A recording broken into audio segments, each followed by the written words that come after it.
Nice. Kingdom Hearts. Essie's dead. Yeah. Essie's dead. I can't wait to see Fiore be shot in 12K. True. Multi's got several bullets locked and loaded. There's no bullet, guys. There's no bullet. Maybe, I mean, maybe not for this session at least. Who's to say? Oh man. I mean, I believe it.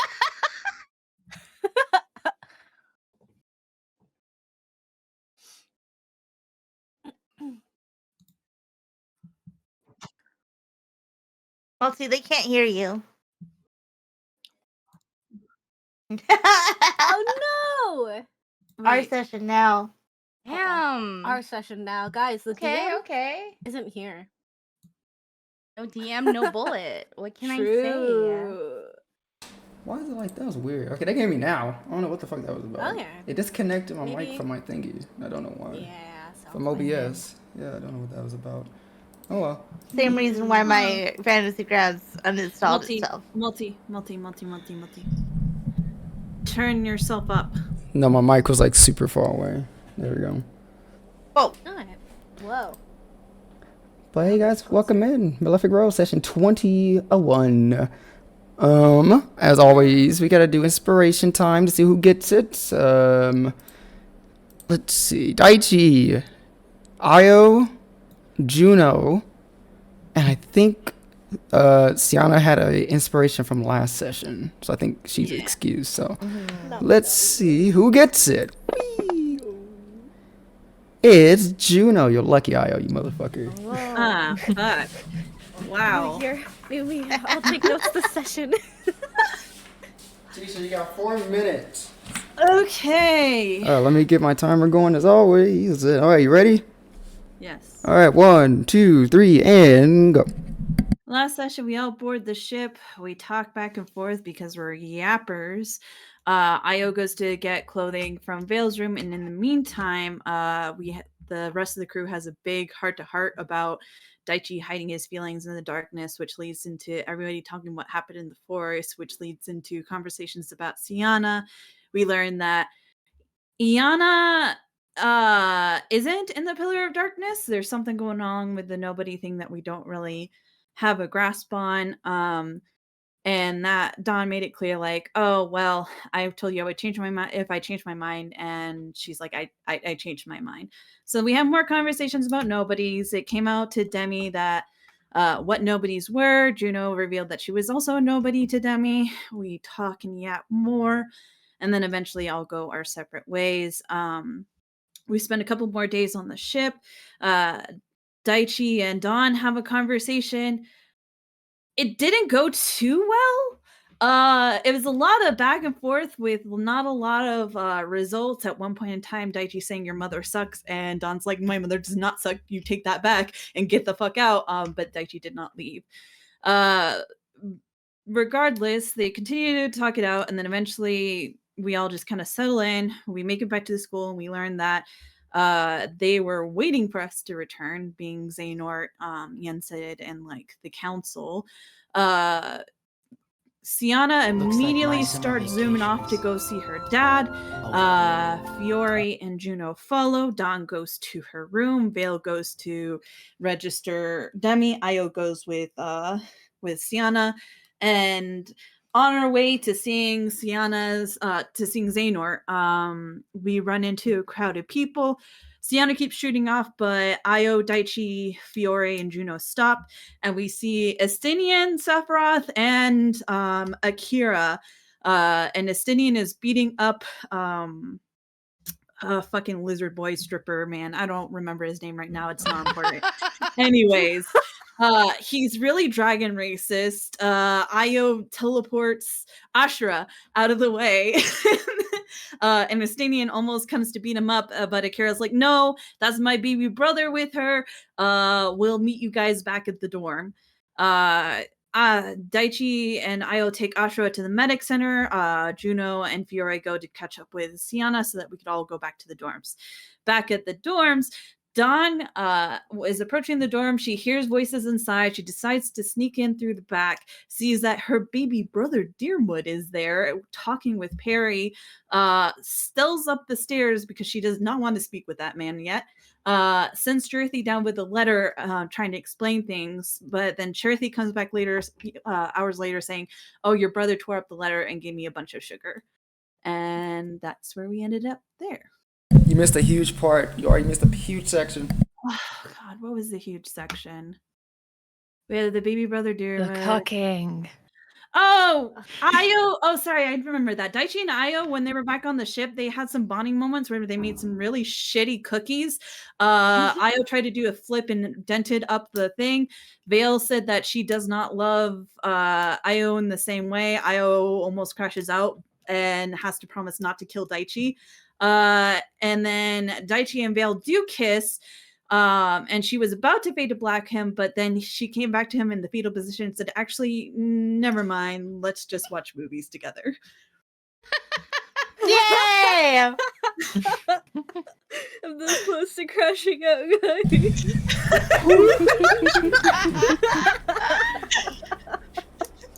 I have crumbled to the floor and it was over for her. It was over. It's over. Unless. It's over. Unless.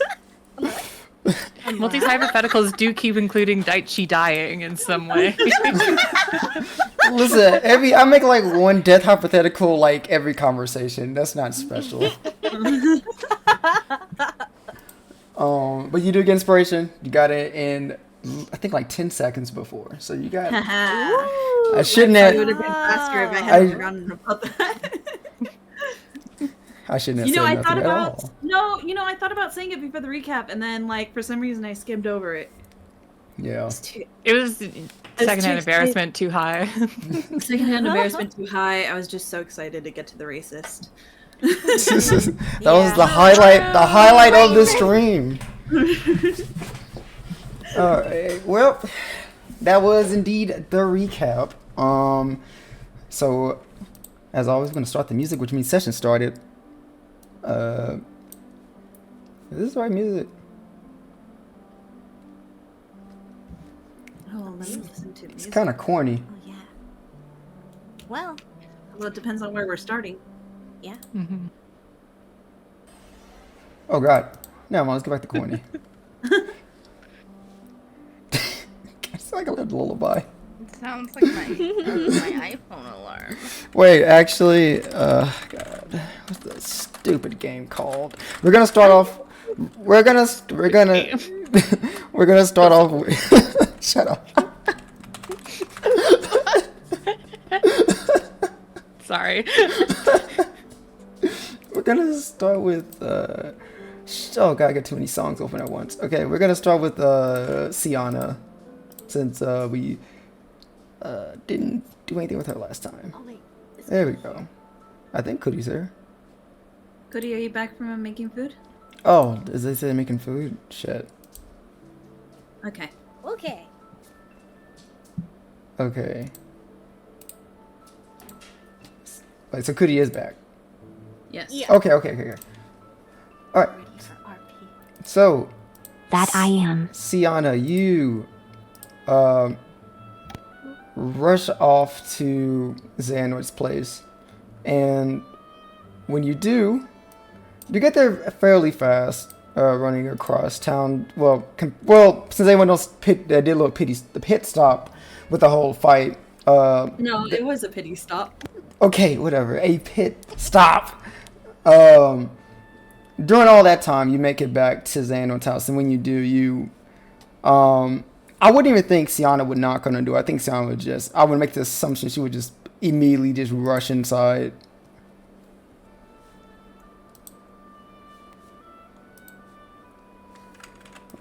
Yup. Alright. And in doing so, rushing inside, you'd call Xanoid's name. And you see that the home is currently empty. It doesn't look like he's anywhere to be spotted. You go and you look around different rooms, and again, in each room, you still do not see him. He still seems to be completely missing. But when you do look in the room, like all the rooms, at least like the living room and even his bedroom, looks like he was there. It looks like things have been moved around to where you would assume he was there at least earlier within the day. But he, but at the current moment, it doesn't look like he's there at all.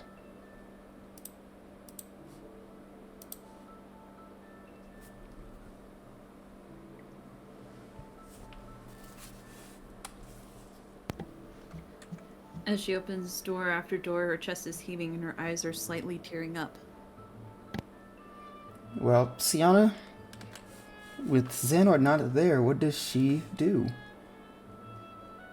Or does she just stay there?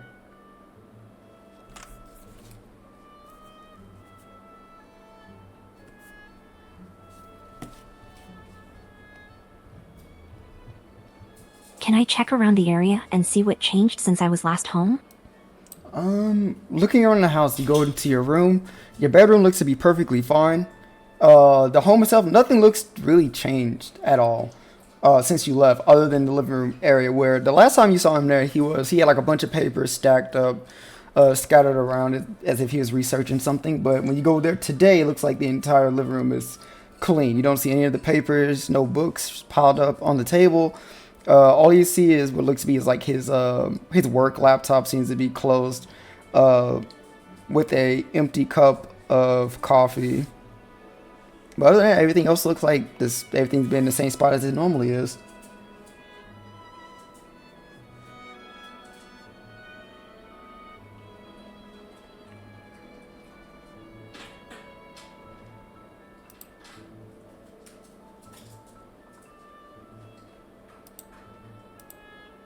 Xiana just kind of slumps to the floor and sobs for a bit until she kind of picks herself back up when she notices his laptop.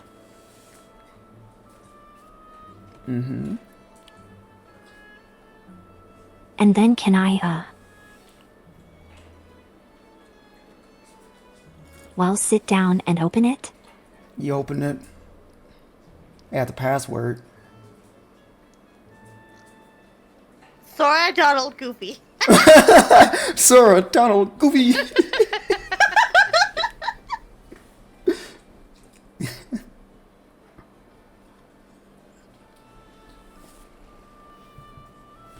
Can the Keyblade work on computers? I don't think think so. so. I bet the password's Sienna's name or her birthday. Oh. She's going to like sniffle and like rub her eyes and think for a moment before typing her own name. It doesn't work.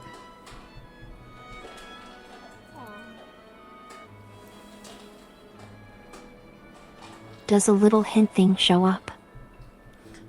Damn, is that still a thing? Yeah, usually. Sometimes. Oh, fuck. He set it up. Look Oh. in the area. Maybe he's a boomer and has it on a sticky note. Yeah. It's right next to the laptop. It's like on, it's like covering the He's webcam. forgetful surely sometimes. Let's just lift up the coffee mug. Surely he only has like one password that he uses for every account. That reckless. Yeah. I'll say there is no like a message underneath that gives you a hint.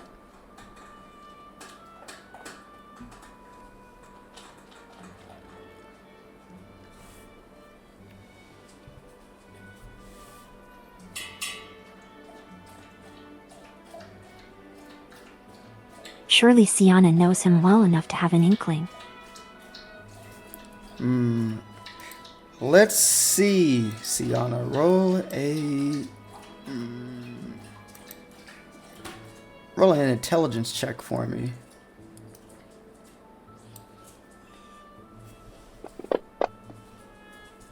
$15. If it's not you, it has to be something else that he enjoys. I know what it is. I know.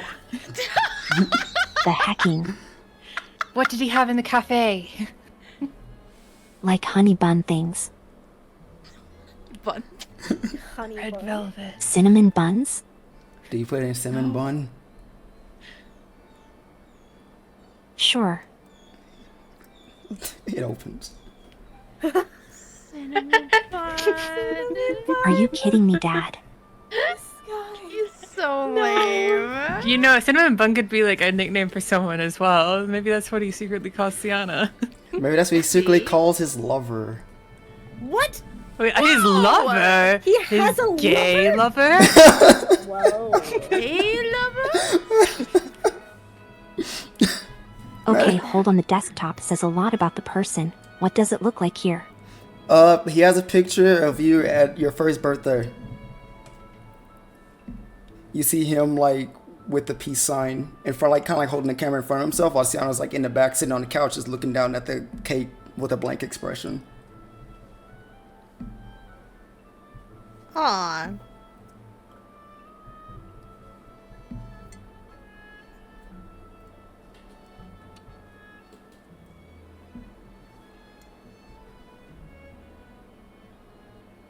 She kind of just looks at it for a moment, her heart kind of aching a bit.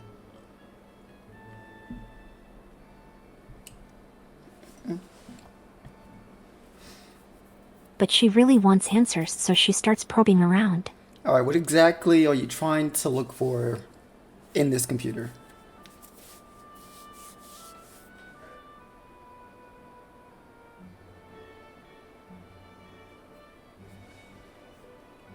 More information about Xiana or Xiana or the Malefics.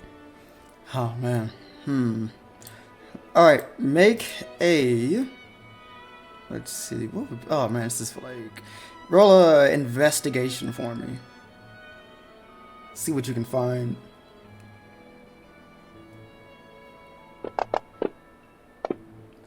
Oh my god, Kuri's on a roll! Alright. 23. It looked like he has his, like, on his laptop, like, there's a, on the desktop of it, there is a bunch of folders, which you notice some of them are, like, worded for, like, for school, like assignments, stuff like that. But then you see another one that doesn't have, like, a name on said folder. It's, like, kind of like you just had, like, a new folder, and you open that one. But in that one, you'll see several notes in it that's all, like, written down as like document 1, document 2, document 3, document 4, all the way up to there's about like 50 documents there.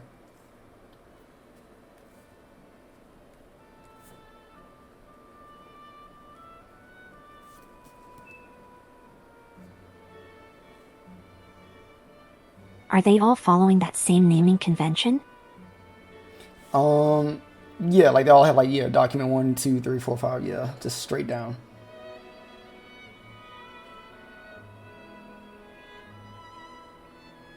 Start with 1 for now.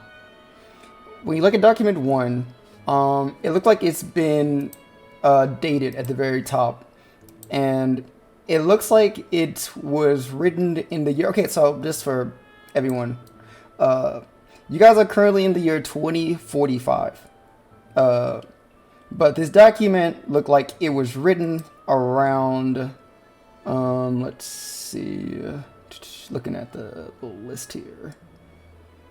It looked like it was written around 2035, about 10 years ago.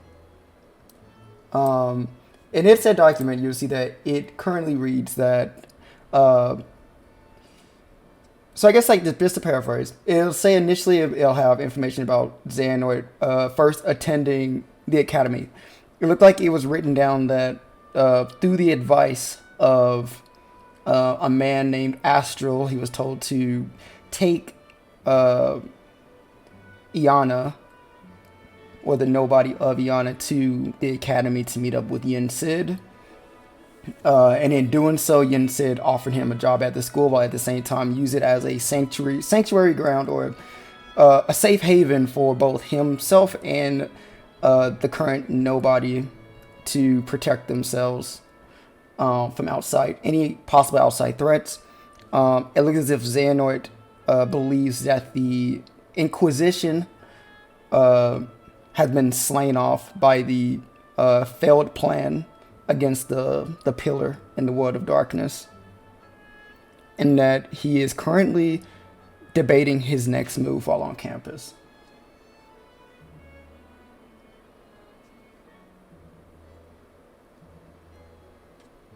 Second document? Second, okay, so I will say too, these, when you're like doing all this, time is still going. So like, I would say like you first showing up into the house, and currently all the way up to this point, I'd say it's probably been close to 30 to 40 minutes just doing all that. That's where we're currently at. And I would say each document you read takes about, I'd say like 10 minutes. Because even though I'm paraphrasing, they're pretty lengthy. They're like lengthy notes. So each one's 10 minutes. So let me just and you're on document 2. Okay. Document 2 is in the same year, not too long after the first one. The second one would read that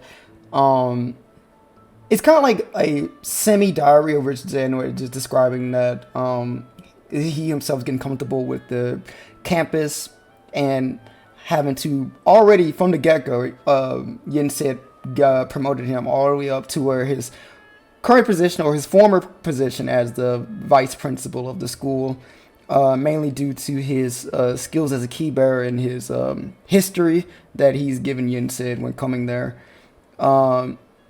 He seems to be unsure about the whole situation, and on top of that, he seems to be unsure on what to do with the nobody that's living with him at the moment, who, on how he describes, seems to be lifeless, especially in comparison to the person that she came from, Xiana, as if they were complete opposites.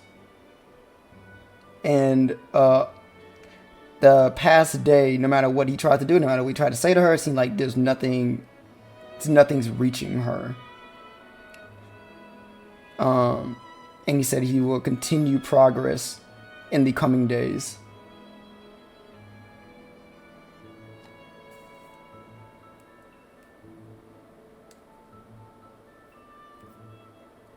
So that's been total like an hour? No, it's like, yeah, it's been like an hour now, total.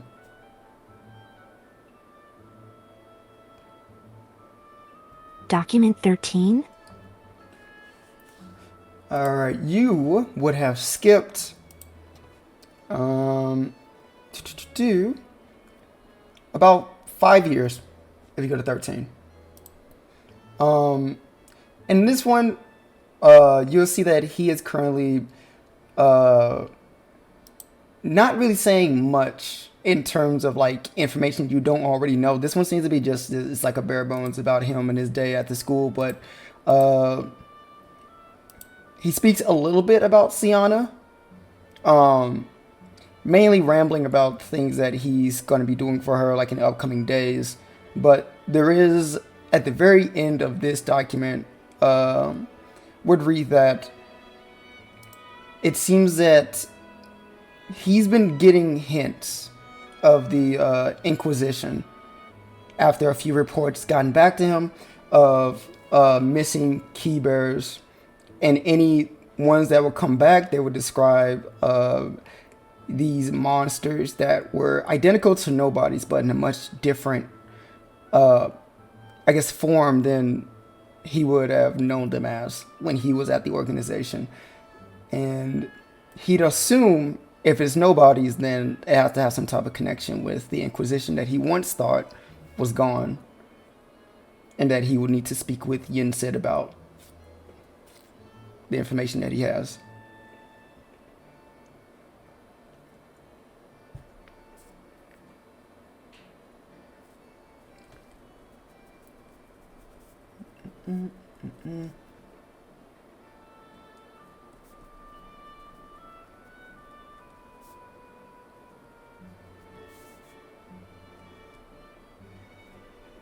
Honestly, I don't know how much time I have. Let's see. In an hour's time, it's hard to say because I know Dawn's been at the dorms for like about 30 or so minutes when we last said, everyone else would have been with Asher and them. We don't really know exactly what they're doing at the moment because we kind of skipped over to this one. So let's just quickly skip over to the others and we can come back here and see what see how much time has passed by. We can figure out like what's going on with everybody. Juno and Fiore were on their way to catch up with Xiana. Yeah. Okay, so you guys are going to Xiana. Okay, never mind. I thought you all were going to the. No, Daichi and Io went to the infirmary, and Okay. then Juno and Fiore like, well, let's get Xiana because we need to meet up at the dorms. Yeah. Okay, then okay. If I knew that, she wouldn't have gotten this far. But we'll just say that Maybe we took our time. Yeah, we're walking slowly. Fiori's like, he's limping a "Fuck bit. that Where's his house guy." again? It's been a few days since you've had Tim Nortons together. Just saying. His house is on campus, so they wouldn't take long to get there. I see. Yeah, but Maybe we stop by Fiore's roses so you make sure that they're still alive. Yeah, make sure they're alive. They're alive.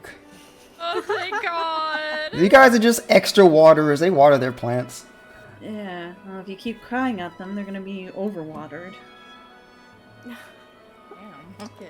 Fiore taking his time pruning away leaves. So you guys would have you guys would have made it to, I'll say, like after she read document 13, you guys would have made it to Xehanor's house. And I mean, how do you guys proceed? You guys just open the door? Do you guys knock? How you doing? Did Xiana leave the door open or did she close it? Yeah, that's what I was gonna ask. Could he would have Xiana would have closed it, or would she have?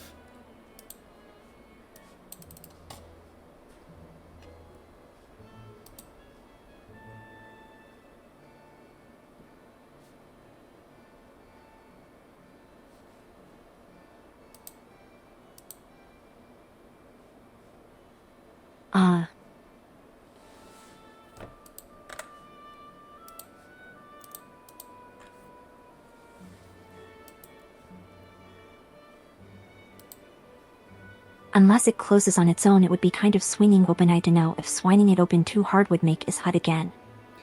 I'll say it's just like. Shut. I'll say like it's like slightly cracked open. I think she probably would have left it like that way.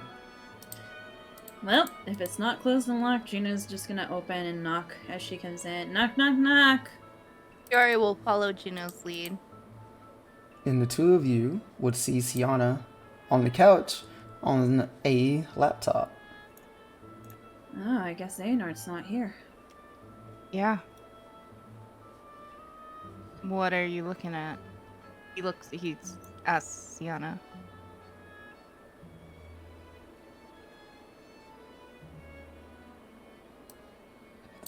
She's like super focused, not listening. Juno, There's something interesting. Reading frantically. Juno will go over and try and like peek over her shoulder to see what she's reading. Yeah, it looks like she's reading like a document. Oh, what's this? His diary? Yo, he has a diary? Let me see. Oh, I'd love to see his diary. Right? Xiana feels Juno and jumps and falls over.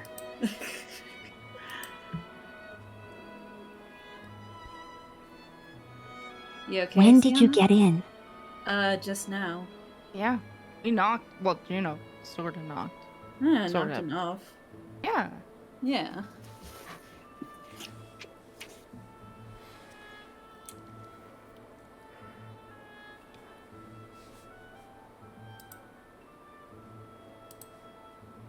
You can tell she's been crying. Oh, what's up, Xiana? I guess it's because Xehanort's not here, right? He's probably waiting for us at the dorms. Apparently, the student council is going there too.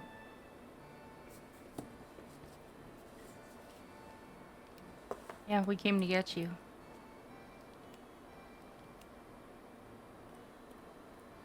She's kind of just looks to Juno and back to the laptop. I found some documents and I thought maybe they might tell me who I am.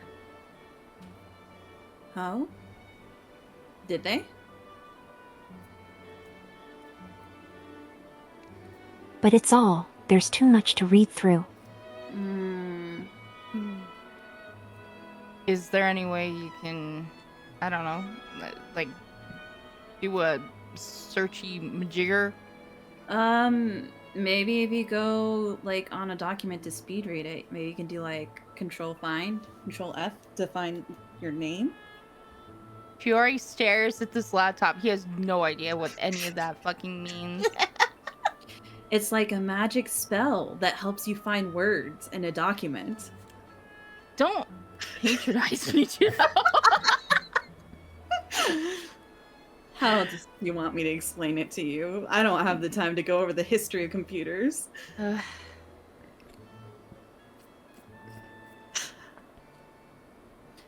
Maybe we can try it? True. If we're pressed for time, maybe you can, like, email a copy to yourself? True. A good point. Wouldn't they find out? If we delete the scent, unless he, like, knows really techie stuff. I don't have Surely he doesn't, right? Yeah. I mean, I don't have a USB, so it's not like I can just grab it. Father isn't much of a tech guru. I don't know, Xiana, do you have a USB for, like, school or something? I probably do in my room. Well, why don't you go check real quick?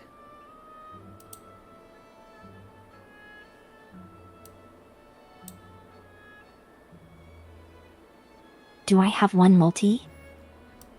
You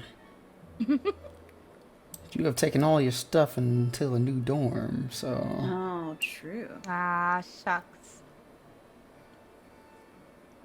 Maybe he has a spare one in his room. Maybe. Oh, maybe.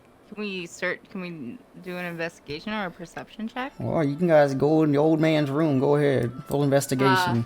While they're searching, I'm Here's gonna what- open up the latest document. The latest document.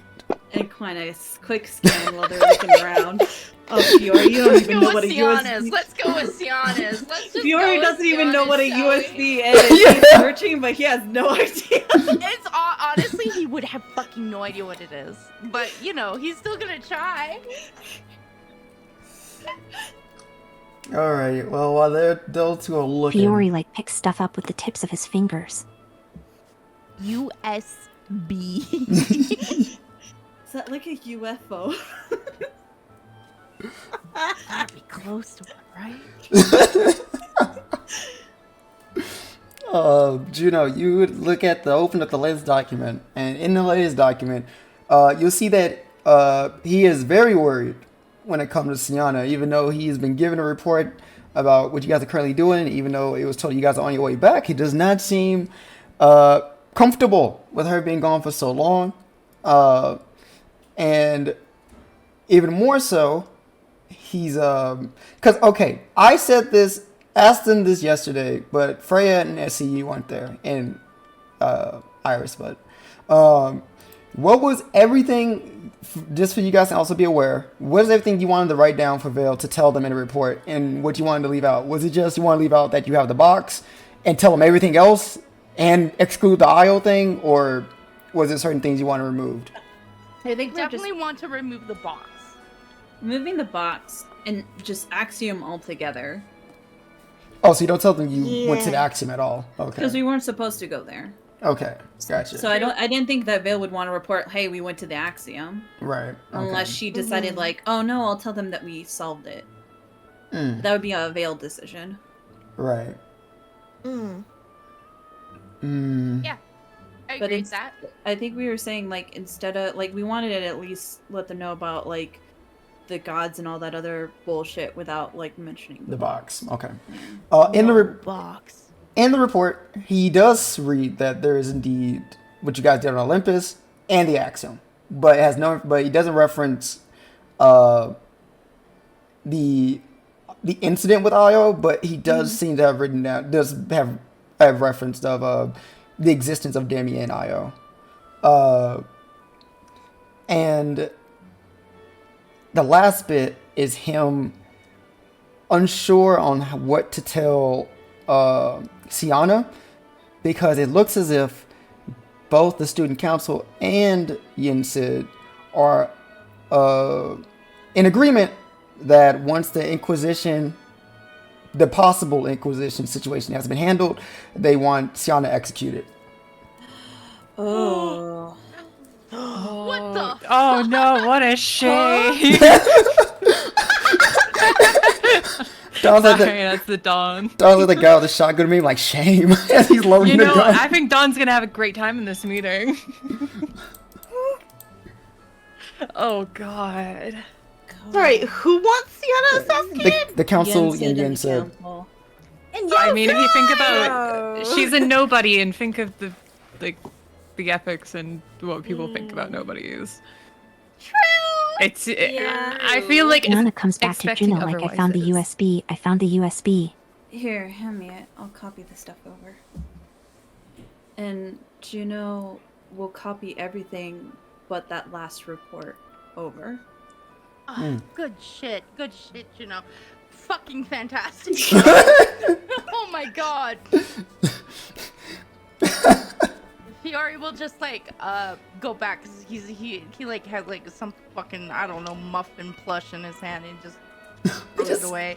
He goes back. Goes through his pastries? You can't steal a man's pastries. He didn't. He's thrown it back into the room where it was. A right muffin where it stuffed was. animal. Yeah, and once she's done copying it over, she'll close the laptop. We should get going. When you say that, you know, fair you see enough. the front door get kicked open by these small legs going. I put, as she's like, as the door's getting kicked over, she's gonna subtly try and put the laptop back, so it doesn't look like they were looking at it. Your voice goes, "Master's in on it. We're here." Hello? He's not here. You see, Juno sees a familiar face. to there. Oh God. She walks in and sees all of you, and she goes, "What are you guys doing here?" What are you doing here? I was told Juno, to come Do here. you know? You Oh. know who this is? Oh, it's my coworker. Coworker, huh? Mm-hmm. Hey, by the way, I missed you. I had to do a bunch of extra shifts because you've I been live gone. here. Yeah. Mission took a while. You know how it is. I imagine you guys struggled with yours too, right? Nah, it took like an extra day, but that's about it. Ah, I see. And then she looks at the door and goes, "Hey, were these guys supposed to be here?" And you'll see a person walk inside and bop, bop. Whoa. What? Oh my god. Okay. She's so pretty. He's so pretty. And the woman coming inside goes, I wasn't told that they were supposed to have guests. I'm sorry, I don't Guests. recognize any of you. I don't recognize you either. Utsa goes, "How do you not recognize her? She's the newest member of the council. Duh." Well, how the fuck are we supposed to know that? We just got back. Well, yeah, but you think that's like the first thing you hear about? They got a new student council member. The first thing I heard about was an entire ruckus going on where some giant monstrosity of a man was pummeling an aura because of the way he looked. Oh, did you get it recorded? No, I don't have a phone. Ew. Ew, I know. Ew. And the lady next to goes, "I'm sorry, was the tall man, was he about yay high, long hair, kind of angry looking?" Get real angry. What do you want with father? Oh, we were told by Xehanort and Master Yin said to come here to meet with them, and then we were supposed to go to the red dorm. We were supposed to have a big meeting. Lucy goes, yeah, I got excused from class to come here. Yeah, neither of them are here. Well, do you know where they are? I don't know. Sorry, our detective No. skills don't go that far, but Yeah. we're assuming that they were gonna probably be at the dorms. Okay. Well, I guess that's where we'll go next. Okay. Well, I guess talk to you guys later. Bye. Bye. All right. Come on, Mulan. Let's go. What? Whoa. Love her. Love that I love for us. her. Oh Love my. Also, it's like Uda coming to the meeting? What the hell is that about? Yeah, why is Utata coming to the meeting? Wait, why is Utata suddenly the bus driver? Why I is thought for a second, and I was like, is this Mulan? I was thinking, I was like, that's the Mulan Keyblade. Yeah, Yeah. that's true. I just got to that part. And you see the woman now named Mulan. We'll look it up. You guys a bow and goes, sorry to disturb you all. And then she'll walk out the door, and you see Uta just close the door. Just,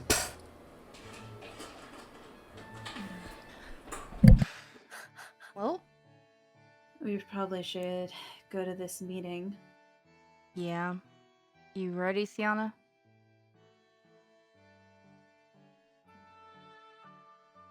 Okay. Do you need a moment? Like to grab anything or anything like that before we leave?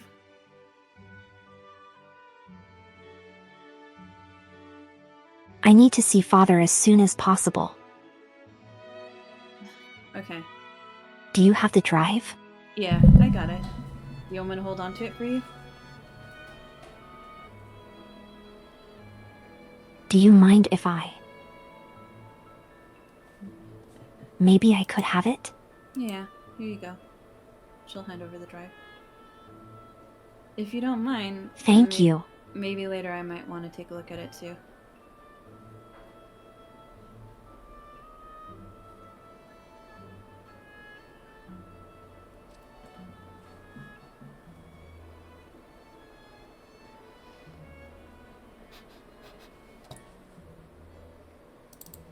She kind of thinks for a bit, but doesn't really give a definitive answer. Alright. Whenever you decide. And she'll shrug, and then she'll get up and get ready to leave. Yeah, Fiore doesn't have anything to do here. He'll just leave. alright. And Xiana, you leaving too?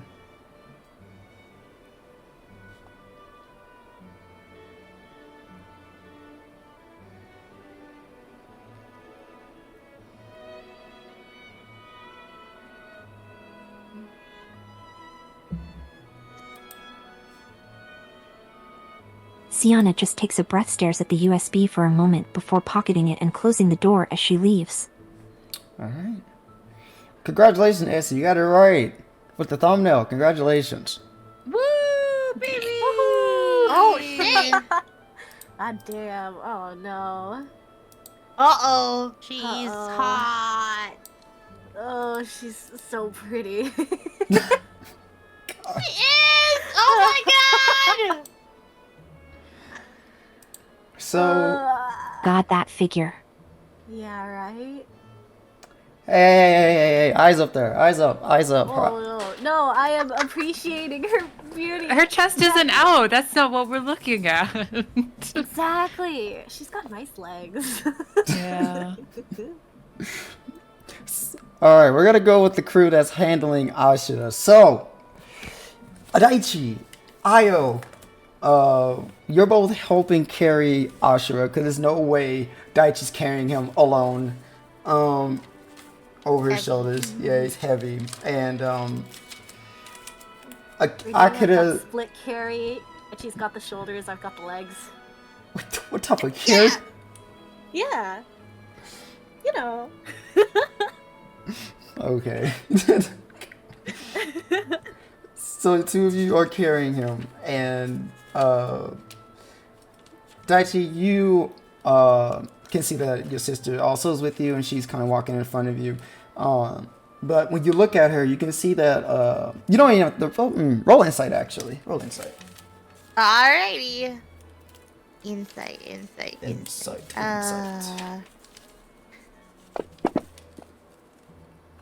Oh. You do have a D6 if you want to use it. Yeah, I'm gonna use it. Well. Alright. You can just see on her face that she's just deep in thought. Yeah. Is everything okay, Akira?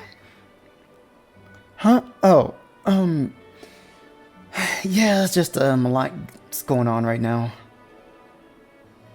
Yeah, I guess you can say that again. What happened back there? I heard something about an apology. It's nothing much, just... Well, I'll say that, but, well, you told me about this guy before you left. Yeah. Kind of said that he was, like, looking at me like I was some type of prize to be won or some weird shit or something. Yeah. So, he approached me today. He looked like a nervous wreck when he did it. But I kind of yelled at him, telling him, like, you can't just see me that way. It's kind of weird. Oh. And I was with, well, those two guys, Sephiroth and Estinian, and the guy here was, Daichi, do you know him? I mean, we met once or twice. He We're mentioned fated rivals, apparently. Yeah. Yeah, he mentioned your name a lot. Oh. We had a competition once and, kind of lost. So he was like, well, I'm gonna go get your sister. And I was like, okay, you probably shouldn't do that. Well, Estinian was there, and, you know, he got, the usual Estinian, he got all riled up, and then this guy got riled up, and then they both got into a screaming match, and next thing you know, this guy's throwing off his shirt, and then he threw the first punch at Estinian, and then, well, you saw the rest. Aha. Is that Estinian guy always like that? Seemed really angry. Yeah. Ah. That just kind of his default mode. Noted. Good to know. Not gonna lie, I'm a little scared about going back to the dorm. Don't worry. With the Xehanort and Yin Sid, he'll be on his best behavior. Well, as best as he can be. Okay. Do you know what they're gonna talk to us about? A lot. There's gonna be a lot. I can't go into specifics because we're kind of like out in the open. But, I'd recommend not really joking around too much. Okay, so it's like serious. Yeah. Alright. Also, Thanks for the heads up. who are you? As she looks at Io. Oh! This is Io. Io. A fellow Keyblade wielder that we found on the way back. Wait, you're the girl from the report that they said they found. Yeah, that's me. Hi. Nice to meet you. You're the sister, right? Kind of famous, huh? Well, I wouldn't say all that, but yeah. Yeah. Daichi talked a lot about you. Actually, so did Vale, honestly. She smiles and her Daichi and her face grimaces immediately hearing Vale. New topic. Weather's nice today, isn't it? Yeah. apparently not so pitiful as I thought. Maybe he deserved to be knocked out, but definitely the curb stomping a little much. I agree.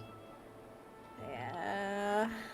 Well, Sorry you had to deal with that, Akira. So did Vale say good or bad things about me? well, you know, she said she was just like, oh yeah, Daichi's sister. She's kind of a bitch. I don't like her that much. Okay, but but the conversations that I had with Vale about you were better than that. Did she come back too? I bet she didn't come back. Oh, she's here. I think she's in the enrollment office right now. Your eyes look But, at you, Daichi. Huh? So are you two still talking? Are you gonna get mad if I say yes? I'm not gonna say I'll be happy. Okay, we have to have a very long and serious conversation later, Akira, about like a bunch of stuff. About like Vale, about mom, about school, about, you know. Yeah! I don't really want to get into it now, but And Daichi, you're here. Next he goes, no. Speak about your mother, I won't mind. Okay. you Asher moving on to Ashura, shush. Go back to sleep. I might have to punch you out myself. I'd like to see you try, my rival. You're not gonna put up much of a fight now, buddy. And Akira just looks at him like, I thought you were knocked out. What happened? You think that gorilla could knock me out? He didn't know. He didn't know about my superpower. Your superpower? That's right. And he like leans up, and when you see him as he gets up, and he's kind of like gets on his feet, like he gets off your both you grip it off him. He kind of like gets back onto his feet, and you look at him, look like he has no injuries on him anymore. Whoa. Huh? Wait, what? How'd you do that? He didn't know about my. He kind of like does a pose, my soul healing. Soul healing. Is that like a racial thing? Is it? No, I mean I don't think so. Oh, An art someone can learn then? You know, I don't know. huh. So where did you learn it? I figured out that when I get beat up a lot, I wake up really fast. And I just decided it was a superpower. How long has it been this way? Forever? After this mouse beat me up, called himself a king or something. Just kidding. Ew, he called himself a king? I'm sorry, go on. What? Do you like to hear the story of my vicious battle against the mighty mouse? I mean, kinda, yeah. When was this? How long ago was this? Huh? Wait, a rat? I was a ye lad about your height. And he points at Io. What? My height? Akira goes, you did not. What? Are you? Was this mouse named Mickey? He goes, he didn't say his name. He just called himself the king. And his goofy friends, like a dog and a duck, God.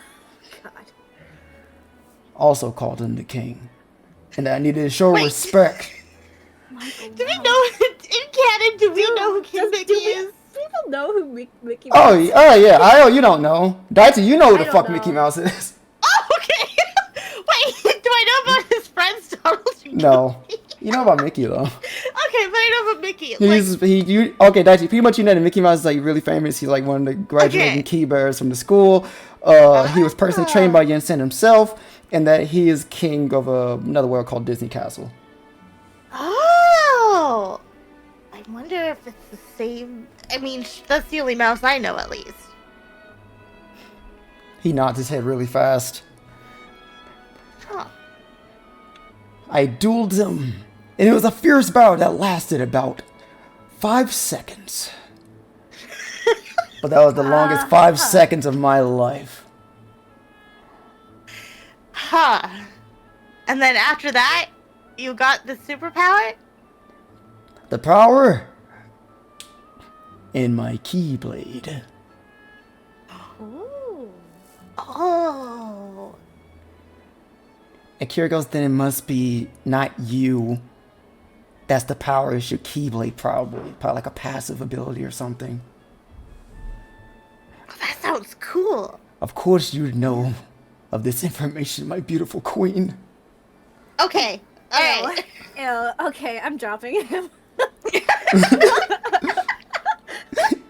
Well, did you have like his head or you have his legs? I had his legs. Okay, his leg just slumps down to the ground. Daichi just puts him on the floor. Akira goes, do not call me that. Ever. Yeah, respect what she says. Mm-hmm. I thought I was respecting her. She's a queen. She's magnificent. Don't you agree? Okay, she is really pretty, like gorgeous, like hot. But it's cringe when you do it. Okay, man. I don't know how else to explain it. Like if I call her queen, it's like trendy and cute, right? Akira nods. Very cute. Yeah. See. But just you're a little too serious about it. You gotta chill with it. Chill. This is why you're not popular with women. I don't know the word chill. Chill. Like relax. Like be a little less you? Be a little less like strong and a little bit more like laid back. Could you just not be creepy? Yeah, if Akira says that she doesn't like it, then she doesn't like it. You gotta respect that. I see. Mm-hmm. So this much means when Yagani says I must step up my game. No. No, kind of the opposite. Well, No. Just tone it down. unless stepping up your game means you respecting women more, then sure. Can you teach me? Daichi. He gets up off the ground and he goes over, put his hands on your shoulders. Please.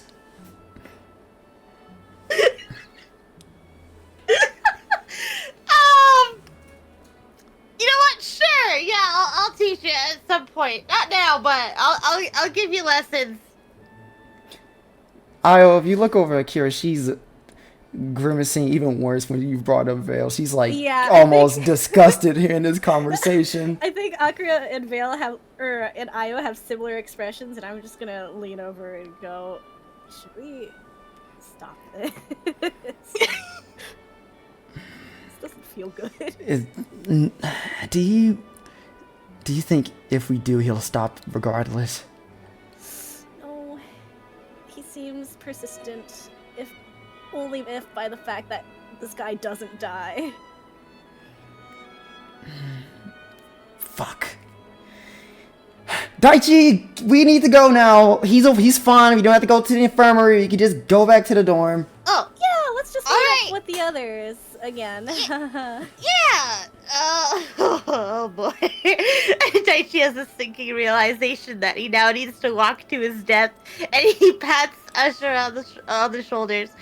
Well, we'll figure out those lessons some other time.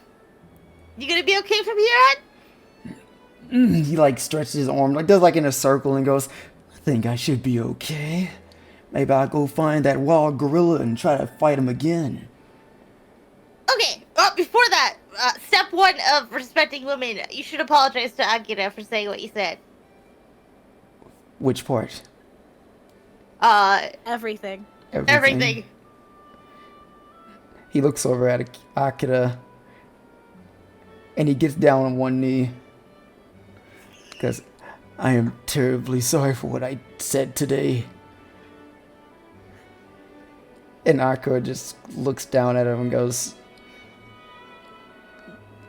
that's a start. You know, I'll be really... everything's water under the bridge if you just, not talk to me anymore. So I'll just watch you from afar then. No. No. Just don't perceive Akira. Give it up, man. I think you should move on. Yeah. And Akira just kind of like takes a couple steps back and goes, alright, let's go. And she just starts to walk. See you later, Astra! Starts walking. Bye, I guess. Wait up, Queen. I'll follow. Wait up, Queen. As Astra stays in the middle of the street with one knee on the ground, with a blank expression, not knowing what to go for next, as you guys all walk away. He lost his light in life and now he needs to refind it. Poor Asher, no one gets his swag like I do. I love Asher so much. I love it so Me and much, but he's Tina's so shaking annoying. hands. He deserves No, it. he's perfect. I want Amanda to treat me like a goddess, and oh Yeah, god, honestly. Akira doesn't know what Oh she's my God. missing. She really doesn't, but I'm He's glad the she's one perfect for the comic girlies relief. now. Get over your dead boyfriend. You've got a perfect man in front of you, kneeling down to apologize. Honestly, he's been so respectful, it could start something. Yeah. We just gotta I feel like tell even him. before, like the whole like treating Akira as a prize was just something Daichi said. Yeah. From the start, she's my goddess. I'm gonna like prove I'm worthy of her. Like you set this man up for failure, bro. Yeah, Daichi's not a true bro. He's not following the bro code. He's hoes before bros. Yeah. Daichi is fuck you, I got mine. Yeah. Oh my god. Daichi really doesn't want this to be his brother-in-law. Yeah. Daichi really Undying cashed in and tapped brother-in-law. out. Oh. Good job, Daichi. I love this man. It's your game now, bud. All right then. Dawn, you said you was staying in your room, right? You're not leaving it. You're just... Dawn's lying awake in bed while Chirifi sleeps, and she's probably just crying. Okay. Okay. We get. So. She's hungry. But she can't go eat.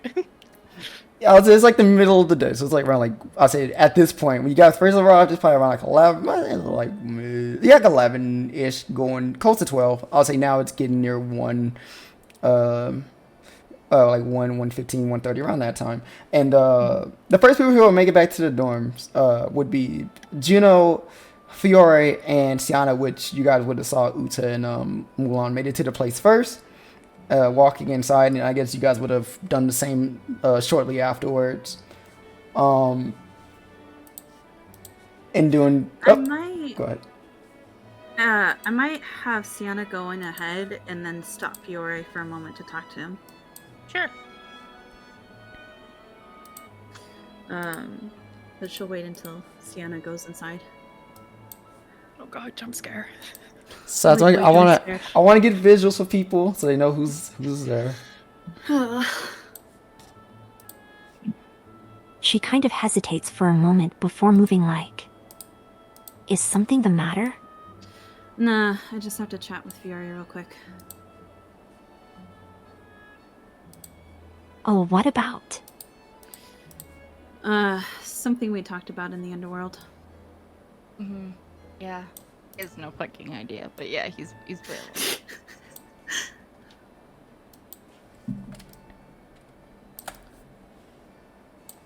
Can I help at all? Unfortunately not this time, Xiana. Why don't you go in and find a place for us to sit down at? Yeah, that'd be actually really helpful.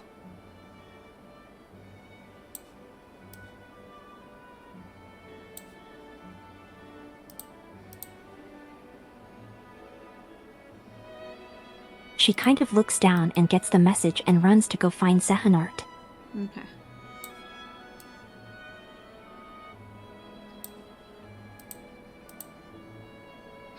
So, what's this all about then? I think we're gonna be walking into a bit of a argument. Why do you say that other than the obvious things? Yeah, well, I read Xehanort's last report, and it's looking like the student council wants to get rid of Xiana after the Inquisition's taken care of. By I don't- get rid of her, I assume you mean something more drastic than just Like getting rid of killing her out of her- the. Yeah, Fiore, killing her. just wanted to make sure. I don't know what's gonna end up happening. And I don't know if Xiana even knows how to feel if they bring that up to her. Considering how she's been acting lately, I don't think it's a very good thing to bring up to her to begin with. Do you think they're gonna bring this up in this meeting? That's what I'm worried about. Xehanort doesn't even know how to tell her. I don't know if someone's gonna try and bring it up. What the hell? I don't like the idea of just deciding to kill her off without a choice. I mean, yeah, at the end of the day, it should be her choice.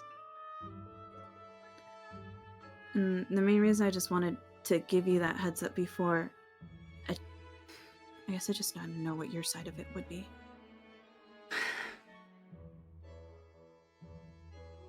If you asked me when I first got here, I wouldn't have really cared. But she... Ooh, goodness. Suddenly hell is within our grasp. She has shown... She feels. She cries real tears.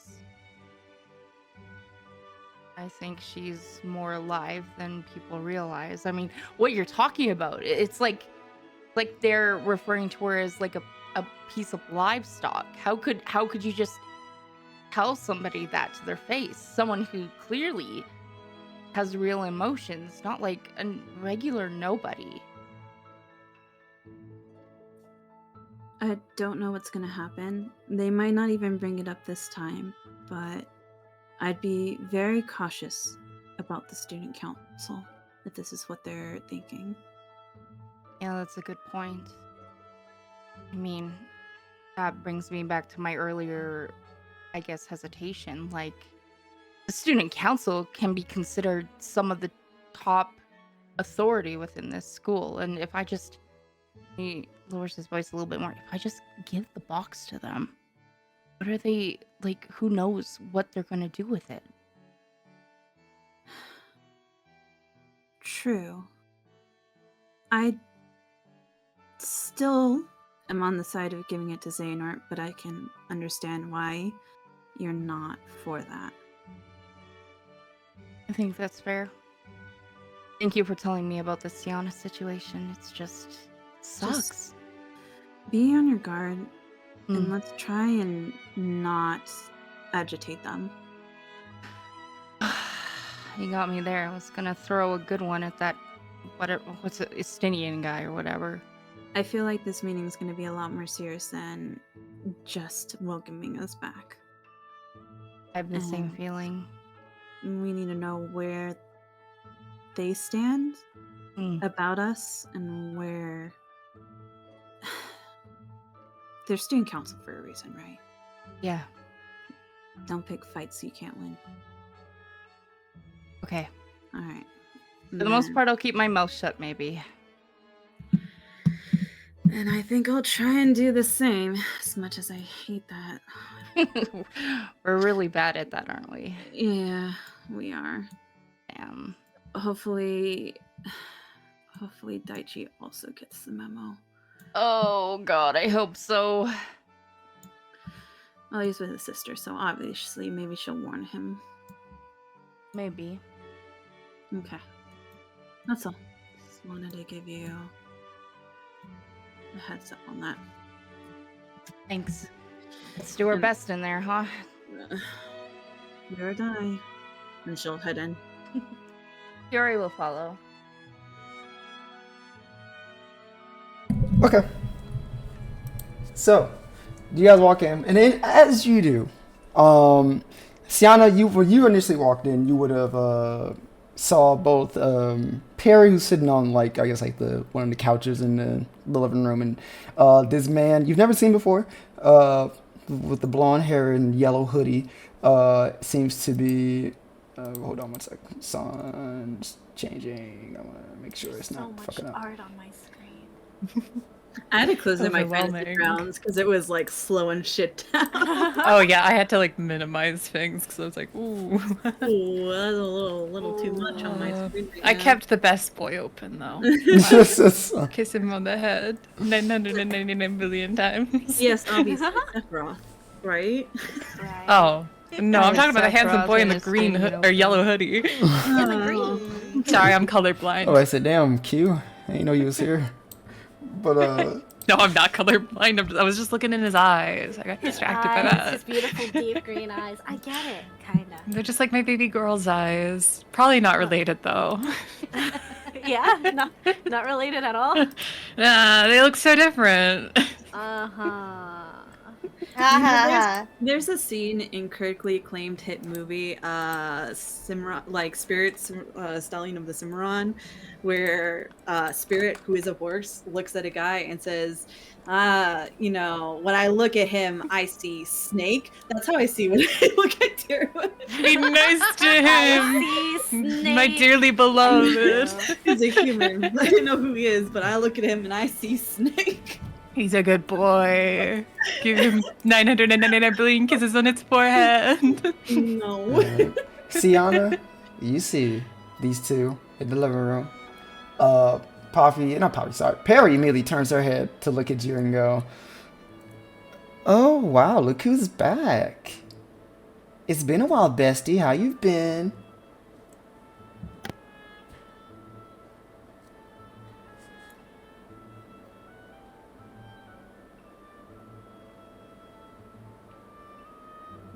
It's been something. Are you feeling better now? Yeah. I feel a lot better. I've been out of the hospital for about half a week now. The medication does a lot. And she looks over and goes, "Oh, sorry. This guy here, he's one of the student council members. I'm sure he can introduce himself."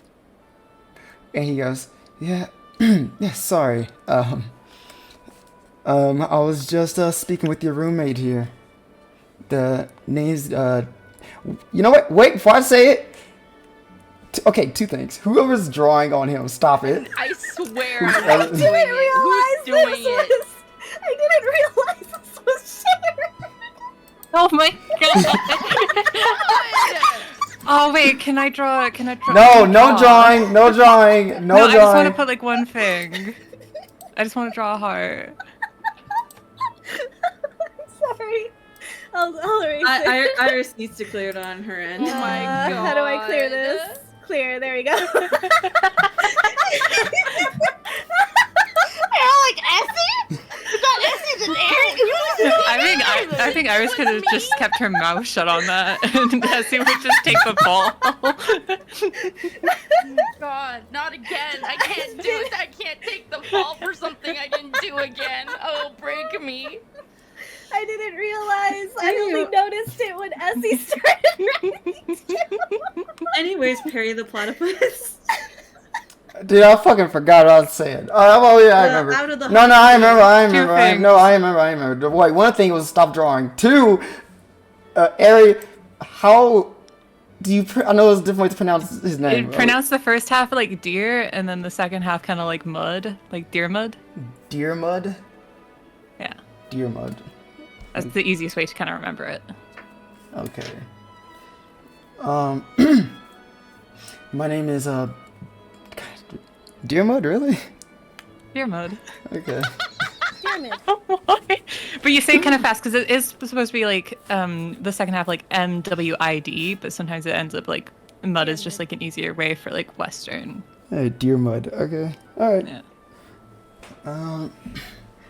My name's Deer mud, and I assume, from what I read in reports, you're Xiana, right?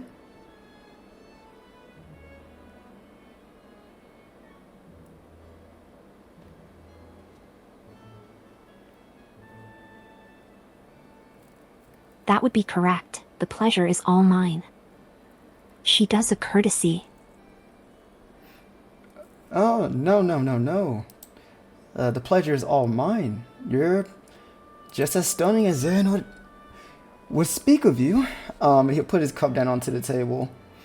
And he'd walk over toward you, Xiana, with his hand out and goes, I know this is rather late, but welcome to the academy. Or, I mean, welcome to finally joining the academy.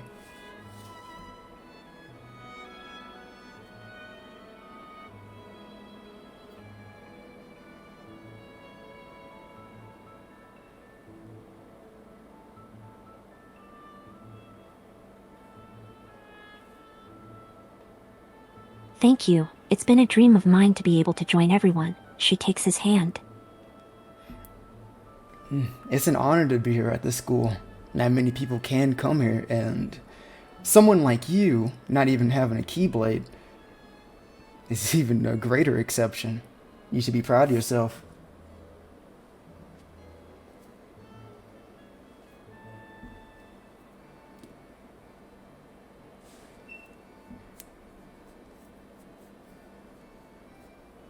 Thank you. She kind of stutters, taken aback a bit. And Juno, this is you and Fiore walk in. You see these two people. Well, you see Pop Perry, and you see this man who is like towering over Xiana. Apparently, he's 6'1", same height as Daichi. Shaking. Well, he's same height as Akira, so he's 6'1", same height as Akira. Shaking Xiana's hand. Looks like Xehanort's not here after all. What the hell? Where could he be? I don't know, maybe we should call him. Looks at Juno because he doesn't have a phone. Juno will pull out her phone to try to call Xehanort. Perry goes, oh, so all of you are back now. Yep. Yeah, just got back. No casualties, thankfully. Yeah. Where's everyone else? Probably on their way in a moment. Xehanort and Yunsit should be at the hospital. Why are they at the hospital? Nah, they're doing last minute checkups on, you know. I see. Yeah, okay. That does Fine. make sense. I'll just text him then. She texts Xehanort. Xiana misses you. She's at the dorms. And that's it. Okay. And then she puts away her phone. So, Dearmot looks at both of you and goes, oh, so you two are also the first years that I've been told about. Who told you? And what kind of things did they tell you?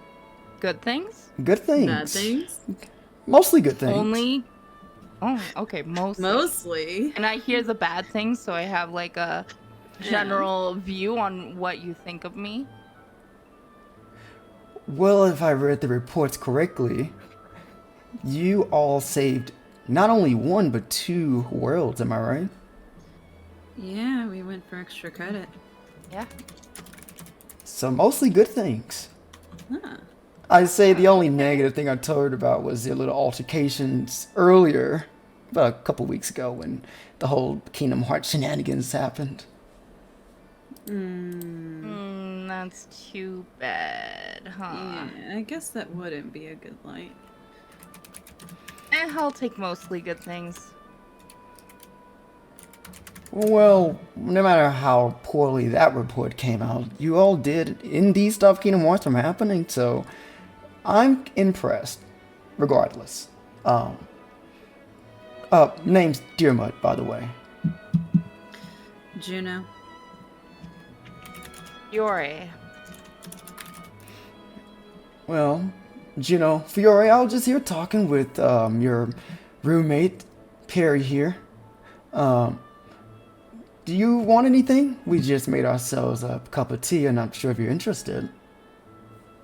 Do you only got tea?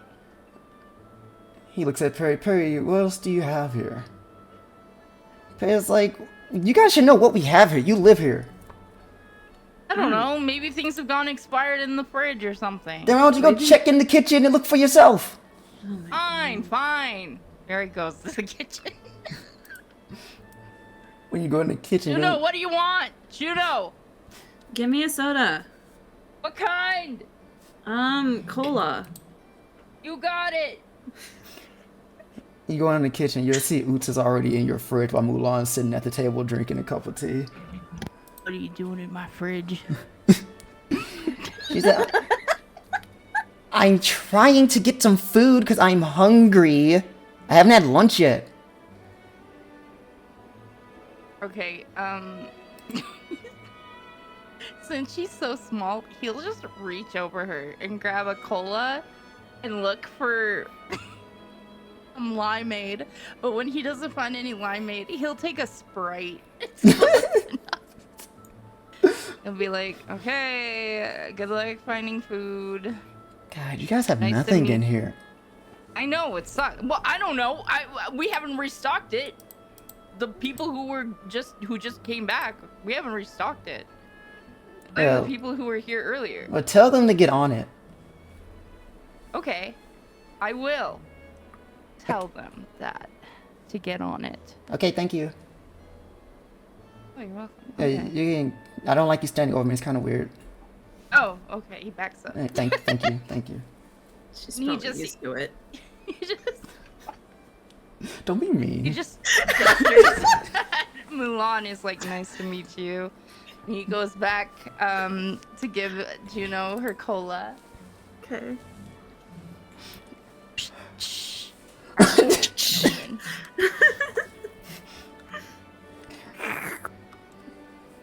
Yeah, Juno's probably not gonna sit down. She's just like hanging out by one of the walls, leaning against it, waiting. Cool girls Fiore- never sit down. I know, right? Fiori will sit down somewhere where there's not only free space, but also free space to the right and free space to the left. Mm-hmm. Mm-hmm. And Yeah. just look at the ground while sipping his soda. Because if he catches fucking eyesight, if he's like a gorilla. If you make eye contact with the Stinian, it's over. So he's just gonna look at the ground. Well, Fiore truly is a psychopath sitting in the middle.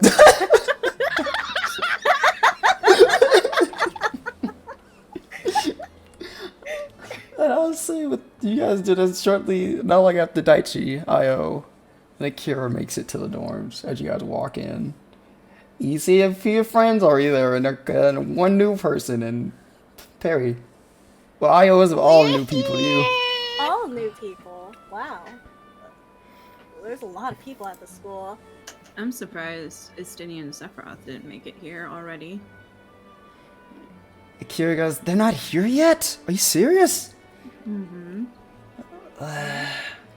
We got here before them and they left before you. Yeah, weird.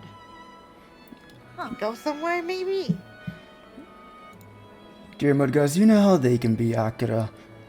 They might just be out and about, maybe Estinian found something I don't know, something at the store. Yes, maybe. That man has a short, just one-tracked mind. I'll give them a call, see where they are. Is Xanor or Yinsi, are they here yet? Apparently they're at the hospital, but I sent them a text. Okay. Alright, then. Hopefully they should be here soon. Alright, I'm going to call them. Is anyone else here? Anyone from your group? I'm gonna go upstairs real quick. Alright. Oh no. You're a real one, Juno. You're a real one, not saying her name. It's like Beetlejuice. She keeps her promises. So Dawn didn't say don't say my name, but you I know what? know, Absolutely reading the vibe. Yeah, the vibe. She saw one look at this way. She's like, I don't want to start that.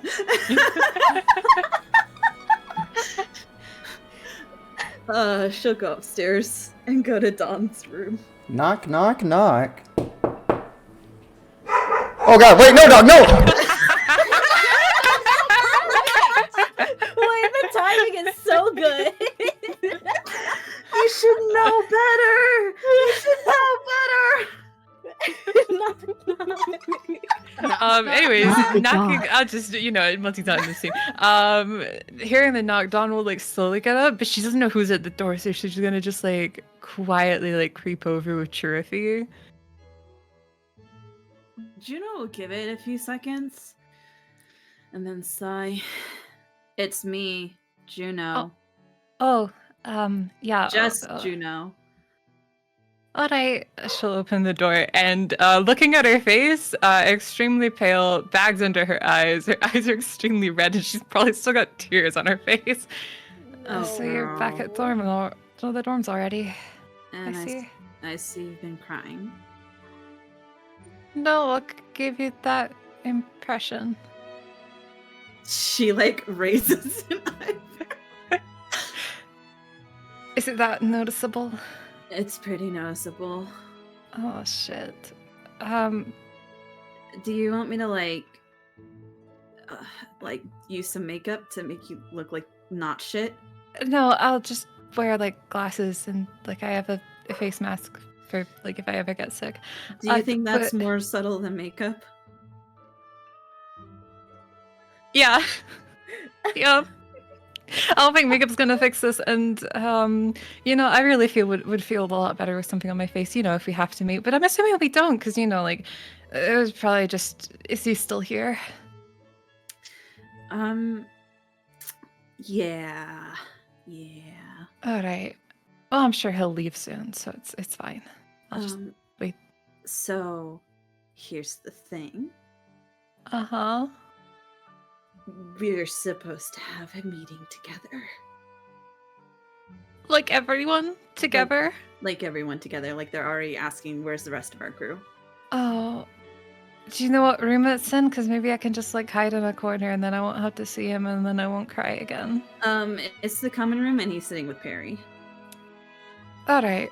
Why is Perry in the conversation? She's not have- part of the chain. I have no idea. I'm not thrilled about it, but I'm not asking follow-up questions until we hear more. Okay. Sayonara and Yinsit are supposedly on their way, as well as... Don? Yeah. I know you probably don't want to talk. It's probably best that you don't talk, because one of their student council members is a real dick. So... it might be better not to... Is it Sephiroth? Because I heard he was really scary. I also need to talk to him. It's some dude named Mistinian. Oh, I don't know who that is. He beat up a student. Is- So... Well, he might not be on the student council for long then, because Akira got kicked off for doing that same thing. yeah, it's really weird, isn't it? So, I don't know the Yeah. details, but it was pretty nasty. Alright, okay. Do you want to Can I like hide behind you and maybe just like grip onto you if Yeah. I feel I'm gonna fall over when we go down? Okay, thank you. I'm gonna Yeah. go grab sunglasses and a Okay. mask. She'll wait. She'll just grab the sunglasses. She can't find a face mask, but she'll just grab like big sunglasses that'll like cover her eyes and just like wipe away the tears. Okay. Yeah. Alright, come on, Chirify.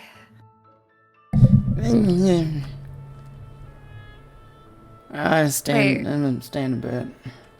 No, Trippy, I think you need to come. Do I? You kind of need to be Dawn's emotional support pet right now. I also... Don't you know things about what's going on? Because when you turned, you said something about you know all of our weaknesses. No, I didn't. Yeah, you did. Oh, and I de-summoned you. You said to me, it doesn't matter if you get rid of me.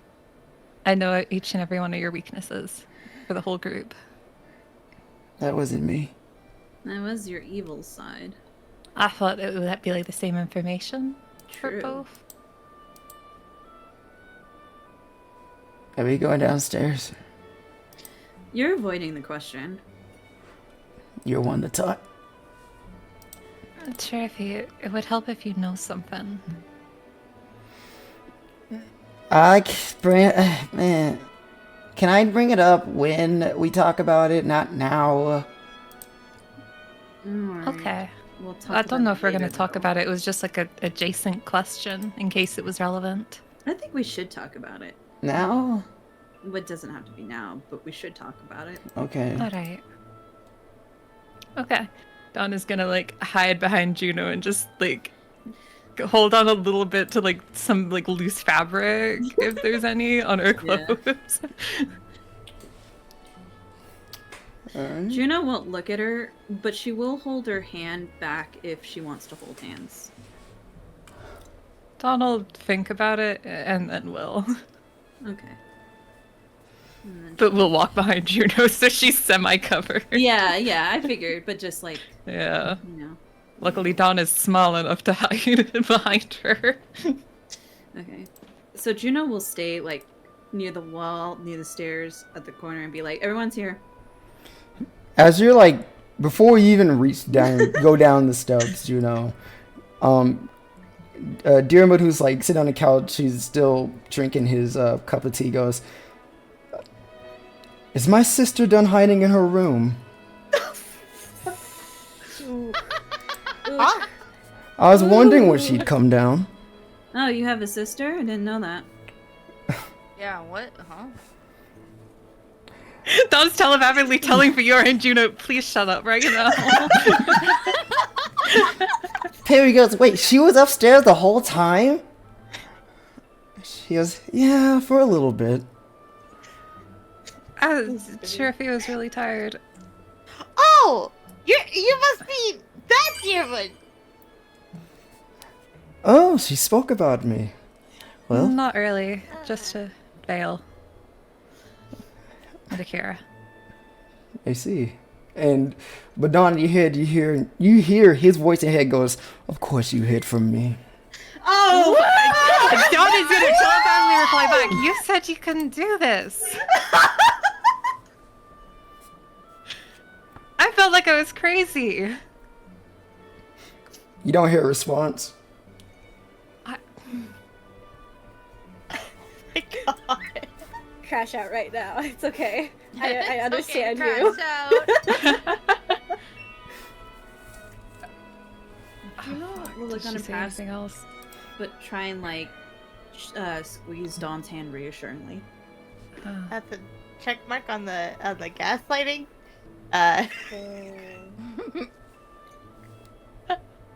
Sorry, out of character, I'm pissed. I feel this is Chirpy all over again. Yeah. Yep.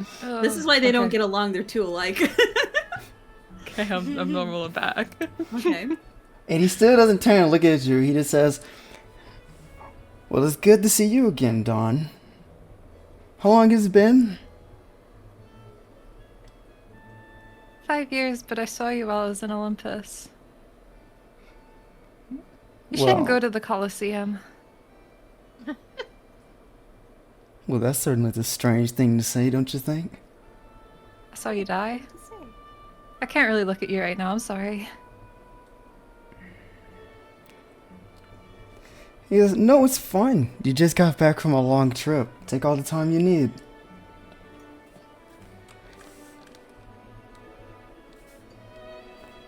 I need to talk to you about a few other things too, but like that can wait.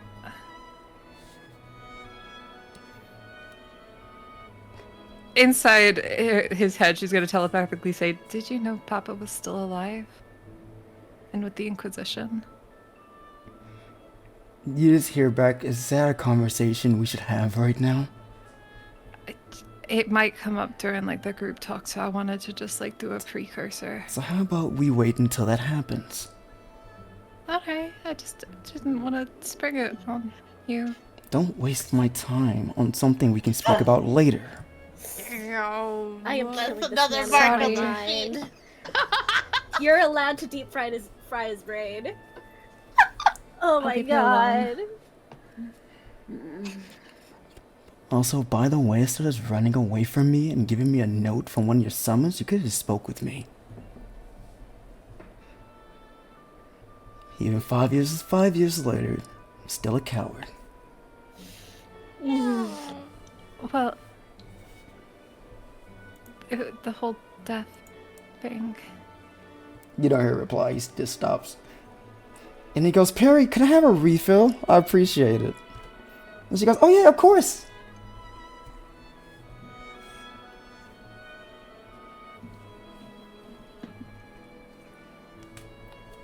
Of course, Guillermo and Perry get along. Of course they do. Of course. They're rats. I think I have All of COVID. them.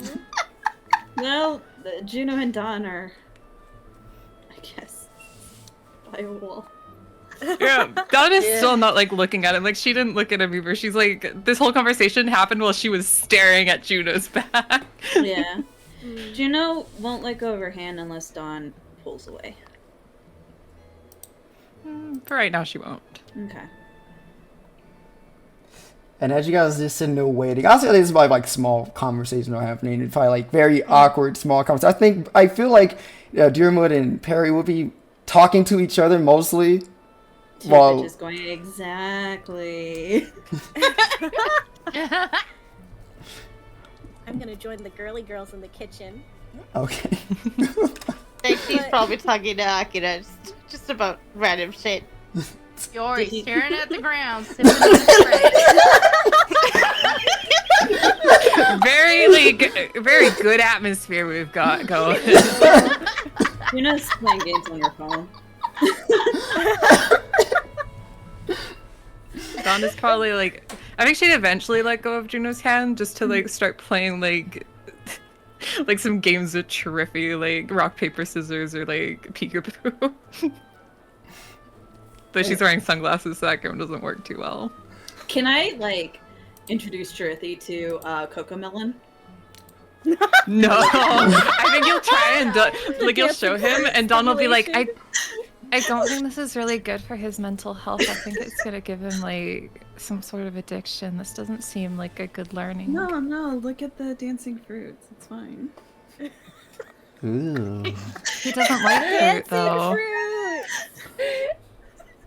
He's like, you see him, he's just looking at the screen, Dawn, like it's kind of gets glued on.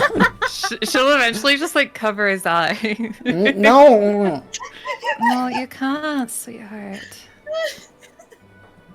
He's like, I can Why do don't we it. go back to playing games? This is is this a game? No, it's a video. Juno will bring back her phone. No. Baby shark do. Baby shark, do. Those dancing fruit go hard. I don't know. Yeah. Xiana spent some time talking to Perry, trying to see how they were doing, if they're okay coming out of the hospital. Okay. Perry mostly, let's reply back with you just saying that she's doing perfectly well. Nothing's really. She got back into school shortly after being discharged from the hospital, and she's feeling great after everything considered. She's feeling pretty good. But as you guys continue to wait, you would hear voices outside the door. I thought I'd say like 10 or so minutes pass by, and he goes, "Whoa, is this the place?" I say, "Yes, this is the place, but we should probably not, because we don't know if anyone's there." And he goes, "Well, this is where I'm probably living then." And you see the front door gets like pushed open, like, and then you hear Dream voice, "Guess who's been enrolled, baby?" Oh Oh, bad timing. Oh god. Oh, he wasn't in the room to read it yet. It's just like it's like very quiet. It's like library study hours.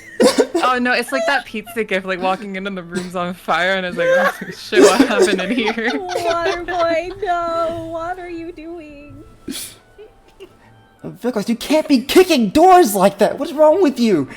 He's like, hey, you gotta give a good first impression when you walk into a building with a bunch of strangers. And that's a good first impression. Yeah, look at them. They're stunned. They can't even say anything. Juno is ignoring. Hey, Juno is on her phone. Hey! Hey, Dr. Lick! I got a corn dog. Where'd you Corn get dog. a fucking corn dog from? The cafeteria? They got corn dogs? Nice. Yeah, they're serving corn dogs today. You make dogs out of corn? No. No. Fiore. Fiore. Oh, Fiore, you have much to learn. And unlike I know what a Demi, corn dog is. unlike Demi, Val can read the room and she goes, okay, this might be a... Is it a bad time? I feel like there's something's going on here. If we can come, if we need to come back later, I think it'll be... We're waiting on the student council and Xehanort. Yeah, we're missing a few.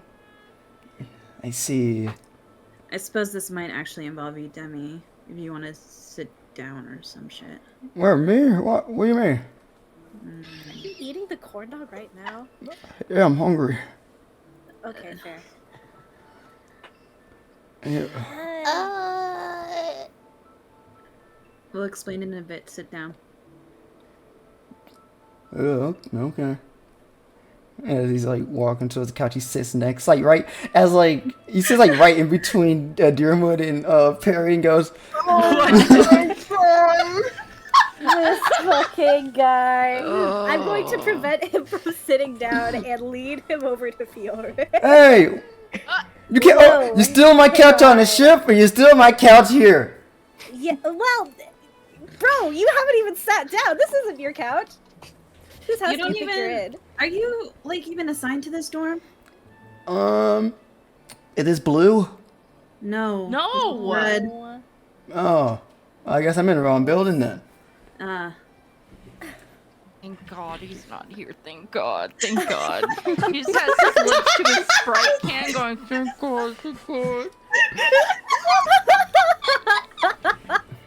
Well, that's a real shame, but I mean, you might still be. You might still be needed at this meeting. And Yeah, but you're in a different dorm. So this is not your couch. oh, Yeah, And sorry dear- to break it to you. Damon goes, but if he has to be here, he can always still. It's fine. It's fine. Hey, yeah, come on, take a load off. Welcome to the academy. And Damon goes, hey, thanks for the greeting. He sits down, and when he sits down, you'll see Perry on the other end. She's like, what? No, God. Who is this dork, anyways? He goes, hey, I am not a dork.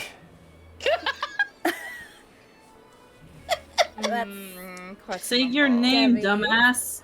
Yeah, introduce yourself. I'm Demi. The best key bearer in Olympus. You might want to reconsider. But Stephanos in Olympus. Olympus. He cried when he got his Keyblade. That's It's true, we didn't really want it. He really didn't want it.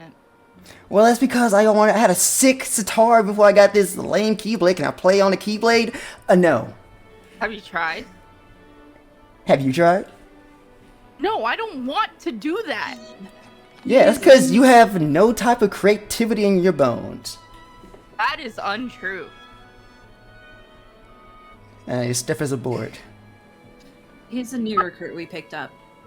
He just got enrolled today. Oh, he was the one also written down in the reports. The new key bearer. That makes sense. Mm-hmm. Did Oh we wait, go- did I get enrolled? Am I enrolled yet? Vale? Vale? Phil, I couldn't enroll you unless you had to be there with me. Well, whoops. We can go after this. Next time, We can go after this meeting. We can go. And then he goes, well, when is this meeting starting? I need to go back to my dorm. I want to call dibs on a room. Still waiting for Master Zador and, Jensen. Zeke? Jensen! Jensen. Oh, boy! There are a few student council members missing, but... Well, maybe we don't need all of them here. Yeah, Demigo's room's getting kind of crowded. Yeah, Where crowded. are they? Did they, message anyone? I John, you texted didn't them. get a message back. Yeah, I texted them, but there's no message back. Huh. We're told they were at the hospital. That's all we know. No one checked the hospital?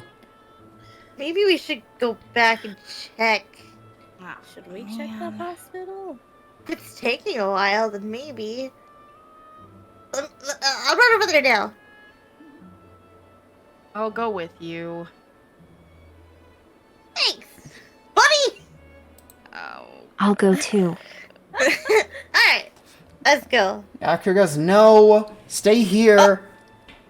Oh, We're not doing this back and forth. Just stay here. They'll come here, then we can all just meet up. There's no point in doing all this. What if something happened?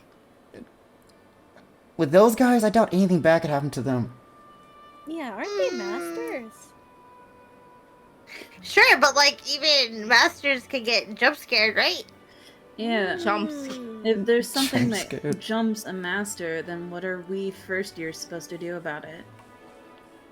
I guess, but like power in numbers or something. Daichi, as you're at the door, I'll say you probably put your hand on the doorknob. You hear like a very awkward knock. Oh. He opens it awkwardly. Open it and you'll see Xandroid standing in front of you with Yensid. Almost he has like an entourage behind him. You see Yensid, you see Zeke, and you see Sephiroth and Stadion all like gathered together like behind him. Eyes on floor. Eyes on floor. Eyes on the floor. floor. Well, we're just talking about you. Welcome in, and he'll like open the door wider and step aside. Holds it open for them. Oh, well, thank you, Daichi. It's been a while. Yes. You all look to be doing well as he walks inside awkwardly with Yensid and the others walking behind him to where you can see like his eyes all darting around the room as he's looking. Xiana will stand up at the sight of Xehanort and look him dead in the eye. He'd look and he'll see Xiana. And as they lock eyes, before he'll do anything, like rushing in the room, Zeke like dashes in. He runs over towards Xiana. He gives like a huge hug, like damn near like a bear hug. He goes, oh, you're safe, you're safe. Oh my god, you're safe. Oh my god.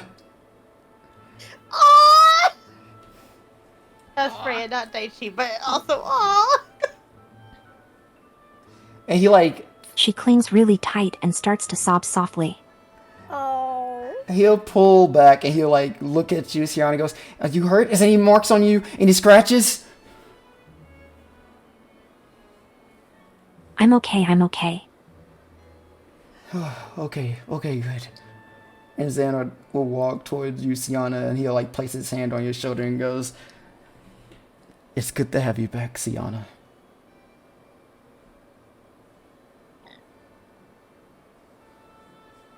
She tries to hold his hand. When you hold his hand, like he just pulls you in for a hug, and he hugs you just as tight as Zeke does. Aww.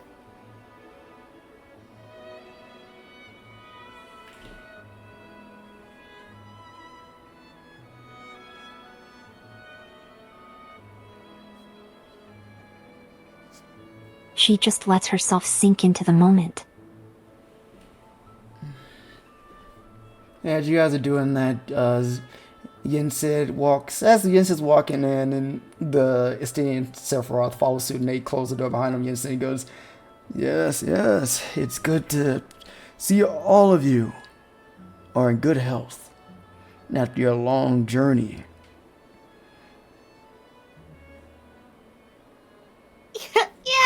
I'm glad we made it back in one piece. We read the reports. It sounds like you all had a rather long confrontation. One that first year certainly shouldn't have been going up against this early on in your careers. It was more than we expected, but nothing we couldn't handle. We managed. Well, sorry for the wait. We had to check up on your fellow student Poppy to make sure she's been doing well. Oh, go ahead. Is she doing okay? I really gotta meet up with her. Xana goes, she's doing fine. She's Okay. a lot healthier than before. Good. The doctor's expecting that she should be able to get back in classes within a week, but still be Good. under heavy watch. Right. Huh. Thanks for the update. And so he goes, but enough dilly-dallying. We have you all wait here long enough. Is everyone accounted for the meeting? Seems I like it. think so. And upon hearing Yinsid's voice, you'll see that Mulan and the others who's in the kitchen all walks out. And you see like Zeke is doing like a head count of everyone in the room. And he goes, it looks like that's everyone, Master Yinsid. Good. Now we can get this meeting started. Well, I know that we've been going on for 2 hours. We're gonna take a quick break, and if we come back, we're gonna start the meeting. Oh, God. So we'll see you guys in 10 minutes. Bye-bye. Bye. Bye. Back. Hello. Yay! Ah. Yeah. For some more awkward atmosphere. Yay! It's gonna be a great meeting. Woohoo! We're gonna have a fun time. Whoopee! Oh, I have COVID. Alright, so, as you guys are all in the living room, seated in wherever you sat, couches leaning against the wall, on chairs, Yunsid would be standing pretty much in the center, as you guys all look at him with Xehanort standing beside him. And he goes, okay, let's start off with introductions for all you newcomers. My name is Master Yinsid. I am the headmaster of the academy. And next to me is Master Xehanort, who is currently on probation, but is the vice headmaster of the school. And Xehanort will give like a bow to all of you. And he'll go. And we also currently have the student council present. We have Dearmood, as he waves his hand towards him. Also, sorry, real fast. I'm sorry. It's trying to make sure, is the music too loud? I want to make sure, cause it's pretty loud for me, but I wasn't too sure if it's too loud for A little bit loud. In the stream, it's like loud. Is it? Okay, that's what I figured. Okay, let's Yeah, turn it down. I think it's This just is- louder than the last one. Yes, like right here. That's as That's low as you better. can go. Yeah, I think it's as literally low as I can go, but okay. Mhm. There we go. And Dearmood will kind of gives you guys like a wave, and then he'll go, this is Estinian. He is Well, Deermoot is a third year in the master dorms. This is Estinian. Huh? He is a fourth year. And he is in the limit dorm. Sephiroth, fourth year. Currently in the wisdom dorm. Dawn is still like kind of like she was like mouth agape at third year, very confused, but then she hears Sephiroth's name and like her head whips over, and she will in that moment telepathically go to him. You. I need to talk to you after. We're in a meeting. Oh. It's from Zach. Whoa. And Sephiroth ignores you. All right, great telepathic talk. She doesn't say that, but I say that. He goes, and this is Akira. She was part of the student council, but currently had to take a step down due to altercations. So in her place, for the moment, here is Mulan, who is also a fourth year and is currently a resident of the Valor Dorm, the building we're currently in. Ooh. Nice. Hell yeah. We got the cool one, guys. Yahoo!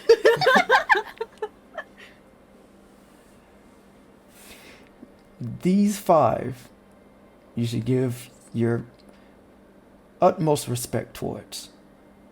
They are the shining example of what key bears should be. Learn from them.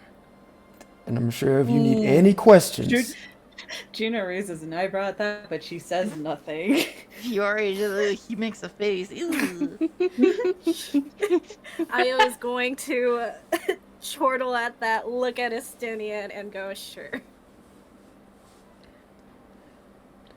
Be sure to ask him as many questions as you like. As for the rest of you, these are our newest first years at the academy. We have Fiore, Daichi, Xiana, Dawn, Juno, Vale. We have two newcomers, Io and Demi, as well as Perry and Uta.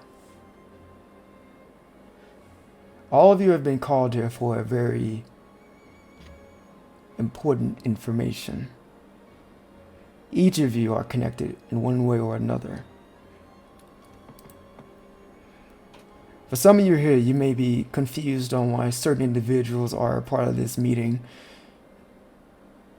as he motions his hand towards like Perry, Uta, and Mulan and goes, Mulan is part of the student council. We need her with the current events. As well as Perry, she is my pupil. And I trust her. And I feel she'd be a great help to all of us. And Uta is an apprentice of my former apprentice that I need to ask questions about. Oh. What's the apprentice's name? Uta goes, is that any of your business? Seems I just relevant hear the same names information. coming up over and over again. Thought it might be relevant. Well, I'm sure you haven't heard of her name. He instead put his hands up and was like, Uta. We'll get to it when we get to it. Now, the student council. Would you mind letting the first years know exactly the amount of information that you know? These four have been traveling the world during their summer vacation to learn about information of the missing keybearers at the academy, as well as any weird events that's been going around across the worlds. And you see Sephiroth clears his throat. Students indeed have gone missing far more than they have been in any type of record we've seen at the school. We'd backtrack to the worlds that they were last stationed in, or their home worlds, and learn that they weren't seen long after arriving. These worlds have no presence of Heartless, or, at the time, had a small margin that was easy to eliminate. So we suspect there had to be a third party involved.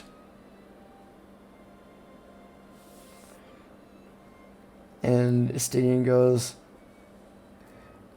and this is exactly why we come to ask you, Uta, your master.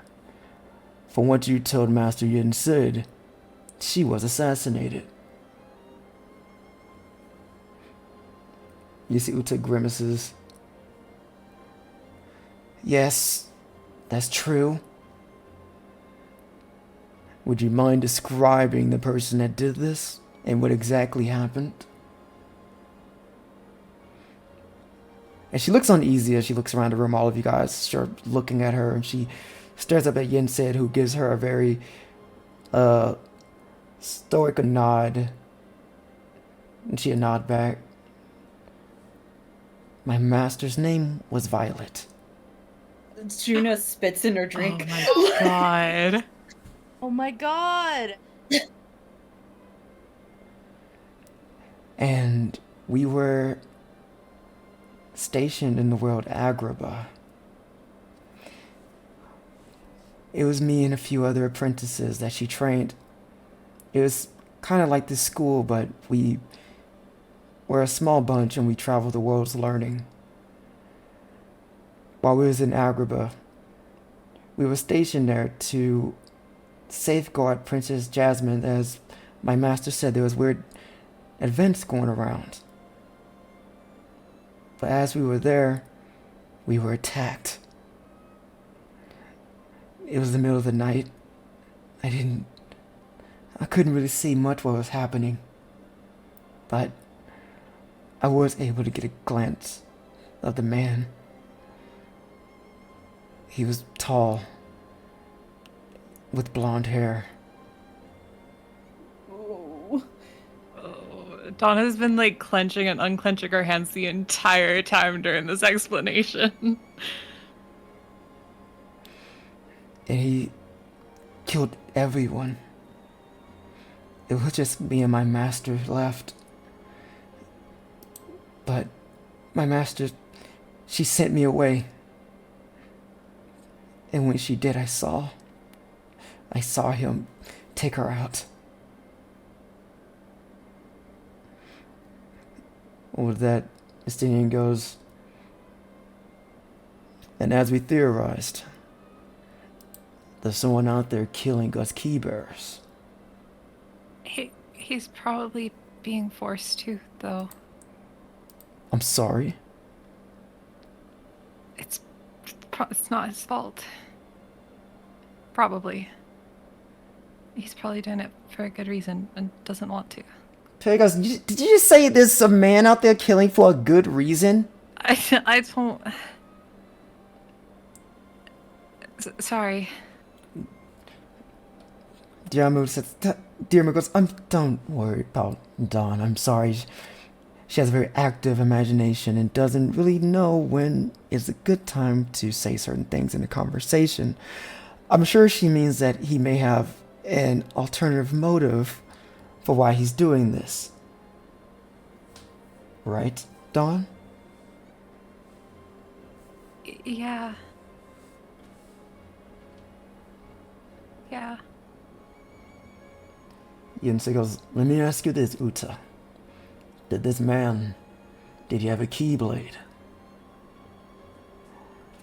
And she goes, he had a weapon that was design-wise looked similar, like a keyblade, but it looked like more of a firearm of some kind. Ooh, that was a big thunderbolt. Holy shit. Oh god. Yes. Hey. Sorry about that. And he goes,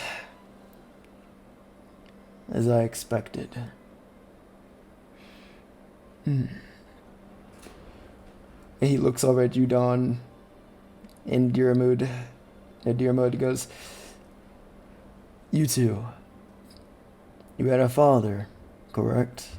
A man that went by Fion? He's not with the Inquisition. He's gonna get killed by them. Dear Mugus. And he's not. I saw in a vision. Dear Mugus. He's not working happily. We do, sir.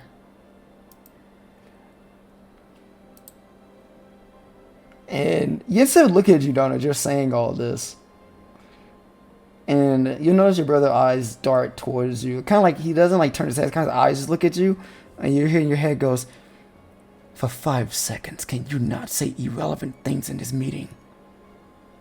I don't think this is irrelevant. It currently We'll is. possibly go back.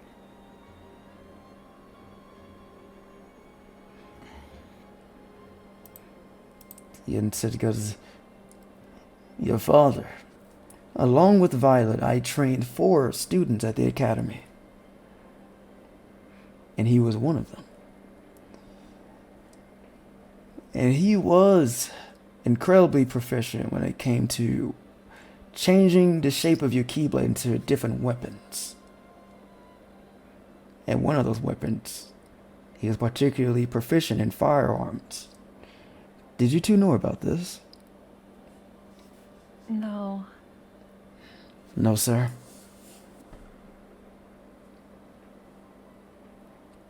Did you two know anything about your father and his connection with the Keyblade? Not until recently. I knew about it about 5 years ago, but I haven't really learned much else afterwards. I didn't even know where he was. I see. Well, with the current information we were given, until we get more information, your father will be one of the under watch from us. We'll be searching for him. You're not gonna kill him, right? He's a suspect. And it makes a lot of sense. He graduated top of his class. I would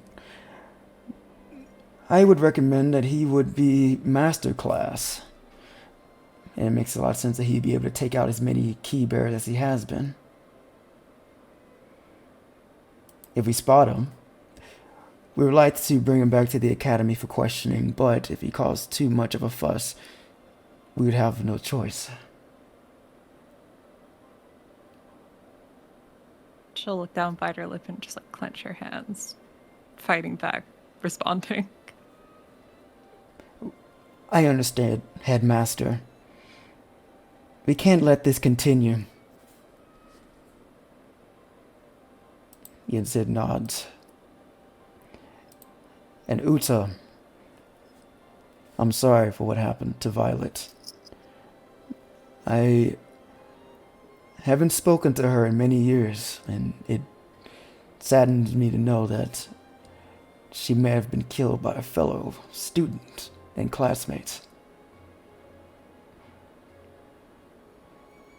If you need anything from us at the academy, we're here for you. And Uta just simply gives him a nod and goes, "It's okay. I've learned to handle it off. I do appreciate the offer."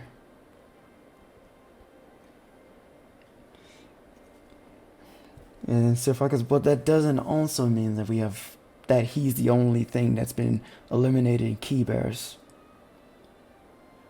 We've been getting information recently about this Inquisition, an organization that Master Xehanort said he was once a part of. If they are still active, then they too are probably the reason on why Key Bears have been going missing.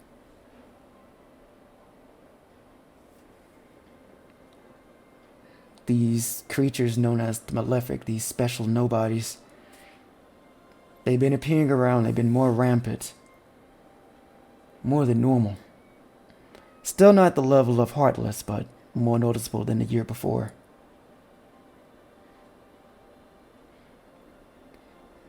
Mulongas, we've been trying our best to handle them, but it seems as the numbers continue to grow depending on worlds that they're landed on, and they're far more stronger than any regular nobody or even Heartless. Luckily, we've been able to take them out, but I fear that eventually they may even overpower us if we don't do something about it.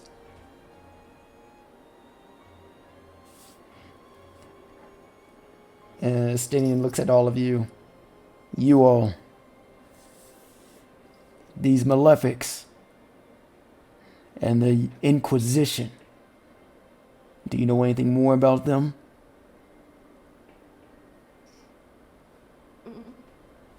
Fiore just crushes his Sprite can a little bit in his hands. His lip is quivering a little bit, but I thought I was gonna telepathically just to like the player characters minus Io. Should we like tell him about the box at this part? Fiore shakes his head. We have to eventually. Before we went to Olympus, do you know if there were any other key bearers who went there and went missing? Zerno goes, no. Any record... We haven't gone to Olympus in some time before you all traveled there. Gotcha. Well, according to people in Olympus, they said that they saw people in white robes who we assume is the Inquisition there earlier, but they were gone by the time we got there. I don't know what they were doing, but I'm glad no other students were taken. If Kira goes, is there anything else about the Inquisition that any information will help Daichi?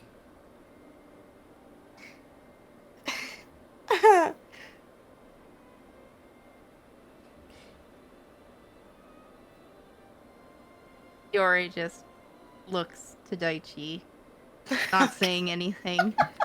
Dawn will see Daichi struggling and will decide to hop in on the information train just to like get him out of the situation. I saw the face of the pink-haired leader guy, Marluxia. Xehanort eyes wide and goes, where did you see him? It's kind of a long story. We met like the Fates in the underworld, and they got really mad and cursed me to see people's deaths, and I saw him in one of them. He was smiling. He wasn't the one being killed, though, doing the killing.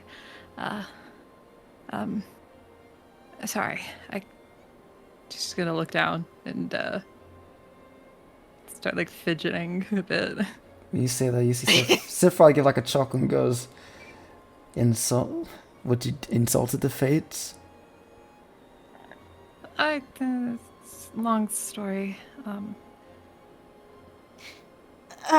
Speaking about visions, though, I also saw a vision, and he looks towards Akira. I think our mom might also be part of the Inquisition, Akira goes, but I can't say for sure. what? The Fates all give us visions. Mm-hmm. Yeah. Also, tangential to the mom vision, the mom was talking to someone who I'm pretty sure is the same one who kills Daramud later. We can stop that, though. And she looks towards Donald. Sorry, I know that probably didn't Yes. help. I just feel like it was like a good segue into, there is hits out on students here, and it happens on campus. Xanagor says It's on campus. In the Colosseum, Pyramid was fighting someone around our age, like a guy in black and purple.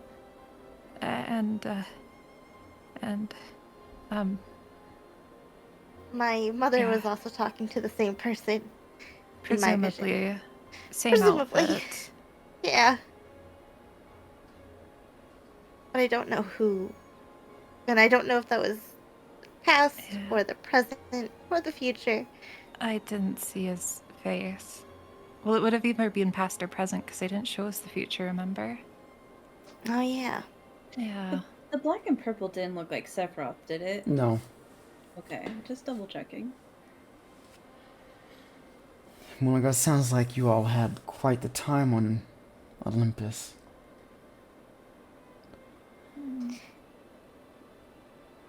Yeah. It was rough, but we made it through. Terrible. I think that's all the extra information that we know about the Rose Inquisition. And Steen goes, I wouldn't trust exactly what those old hags have to say. The tricksters like to play these little games with people.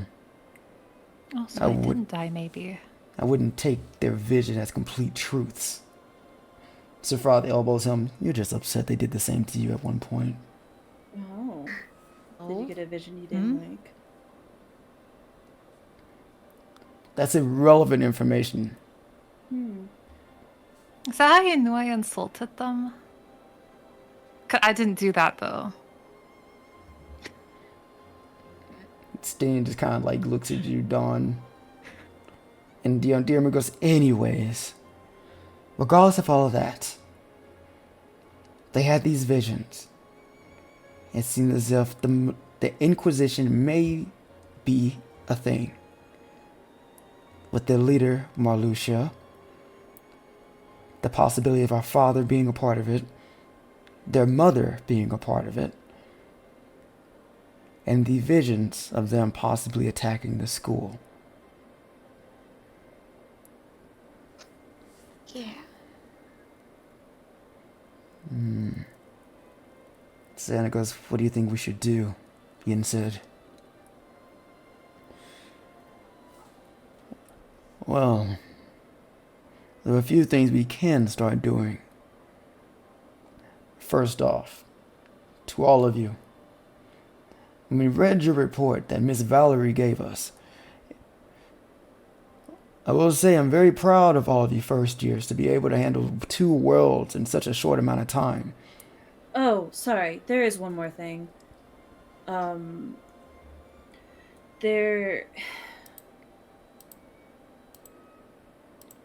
We met someone that might... Sorry, out of character. We agreed that we were going to talk about Evan, but not Io portion of it, right? That he was doing...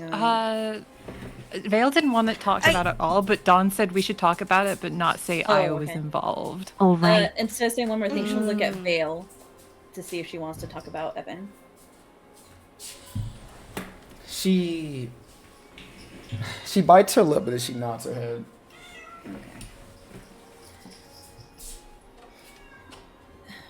We may have, on Axiom, met someone involved with the Inquisition.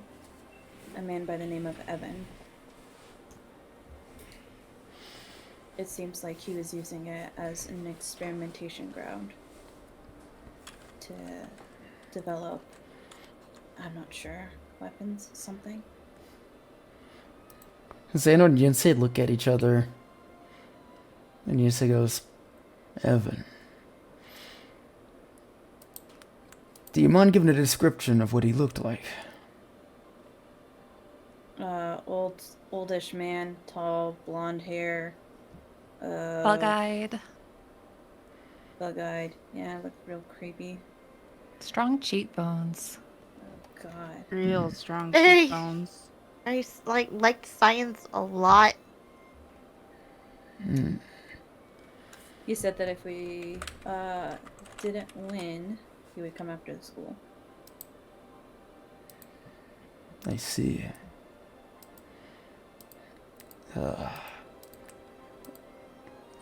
not sure. That's really peculiar. This man, Evan, has been supposedly dead. Been dead for over 1,000 years. 1,000? He is one of the original students here at the academy. But during the coup, he was slain. What? What the hell? Obviously not. Did he survive somehow? There might be a possibility. And if he was at the academy, he must have had a keyblade.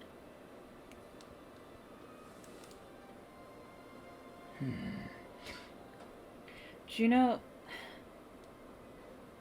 thinks he might have turned into a nobody, but she doesn't want to bring up nobodies right now. Oh, valid. So But there's no she- X in his name. Just Oh, kidding, maybe Juno we doesn't should either. just write it out and put it as a child different combo. But yeah, she's not gonna bring it up.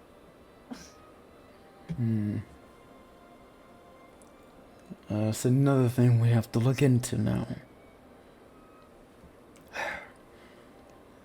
The broadcast we saw him on was pretty old, but I don't know if that means he's still around or not. Well, we talked to him like the second time we talked to him, it Oh, was in true, real life true. because remember I asked if he knew Fiona and he was like, no, never heard the name before. Yeah. But he's been on Axiom for a while. Or was messing around. No, he wasn't on Axiom. He was Well- somewhere else because he was like, well, he did his initial experiment on Axiom for a while. yeah. Yeah. I see.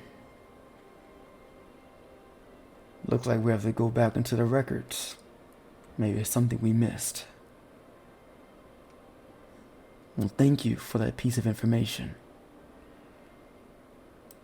As you guys are going back and forth to Demi, he's like looking at everybody and he goes, "So, you're not gonna tell them the rest? Really?" Don is gonna like look at Fiori as well, just very pointedly.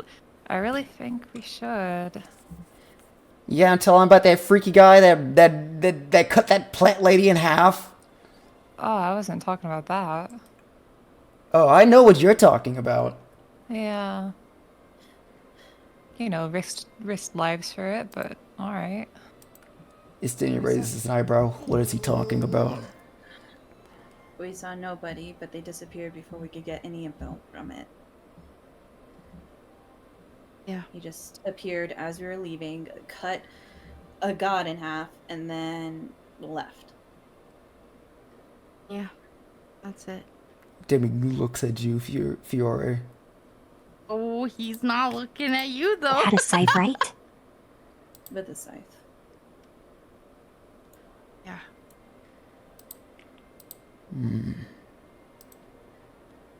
Pinkish with a scythe.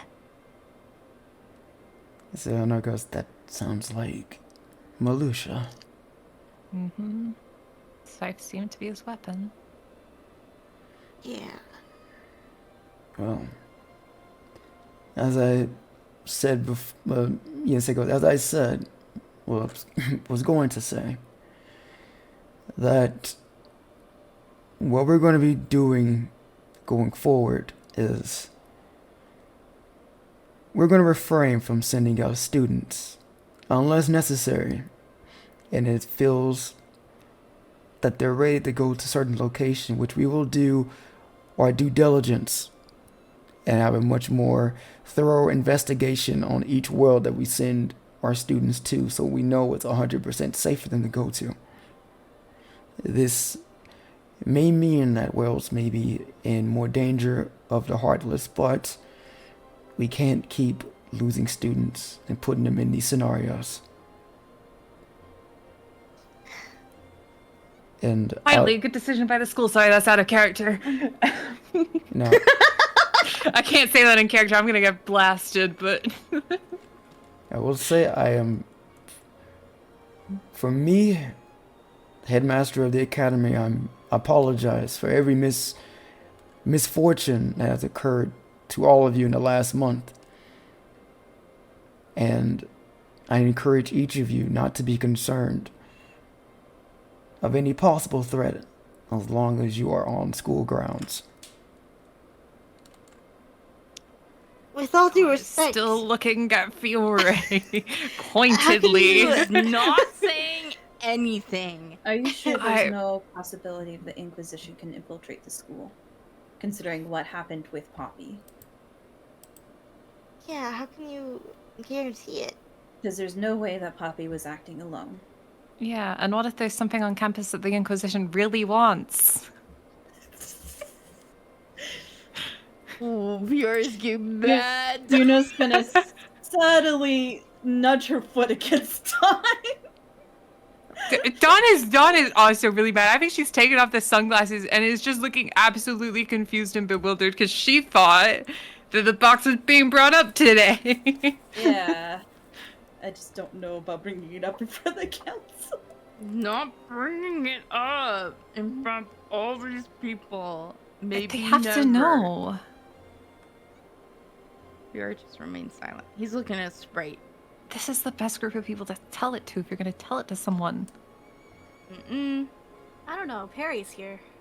Fiore, I climbed 100 feet into a tree and almost died. Is she doing this telepathically?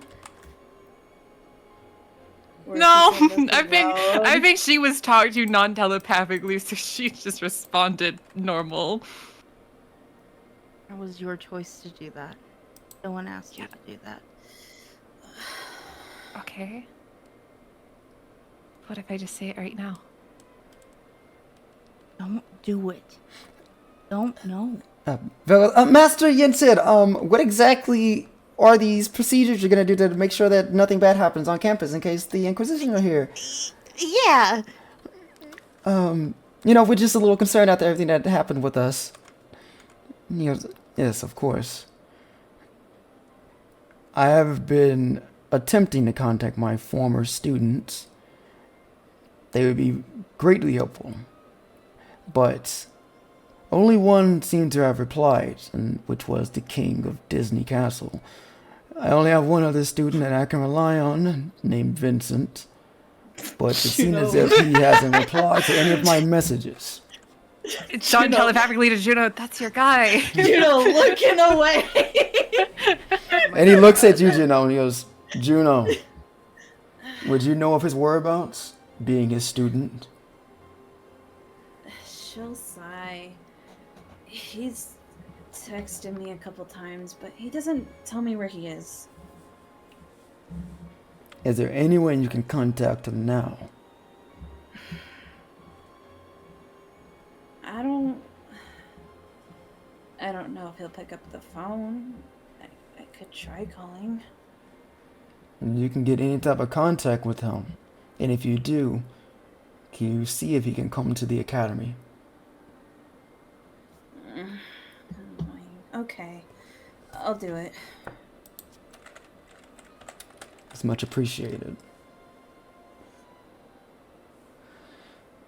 But with my contact with the king, he is soon to have his son here. His son? Huh? His Huh? son? Mickey What did he have Fox? a son? Is this all out of character? Like, This is not a character for me, because Dawn doesn't know who Mickey Mouse is. I don't know who Mickey Mouse is too. Okay, hold on. The king having a son, is that common knowledge? Would we Would know? Daichi know this? Who would know about this? Daichi, Juno would know who the king is. Juno would know he had a son. Okay. Daichi didn't. Okay. Then yes, my reaction is in character. Just like yeah. Daichi, you see his sister, she places her hand down, she goes, Daichi, shh. Sorry. He's gonna bring his son here? Well, his son is an up-and-coming keybearer. This would be his first year at the academy.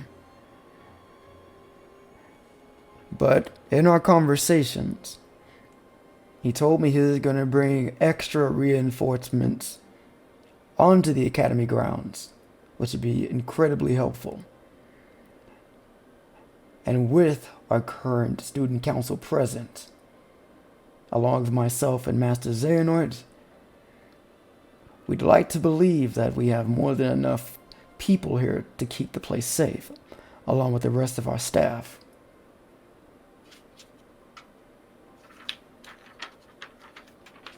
I hear the notes flapping. Turning a page.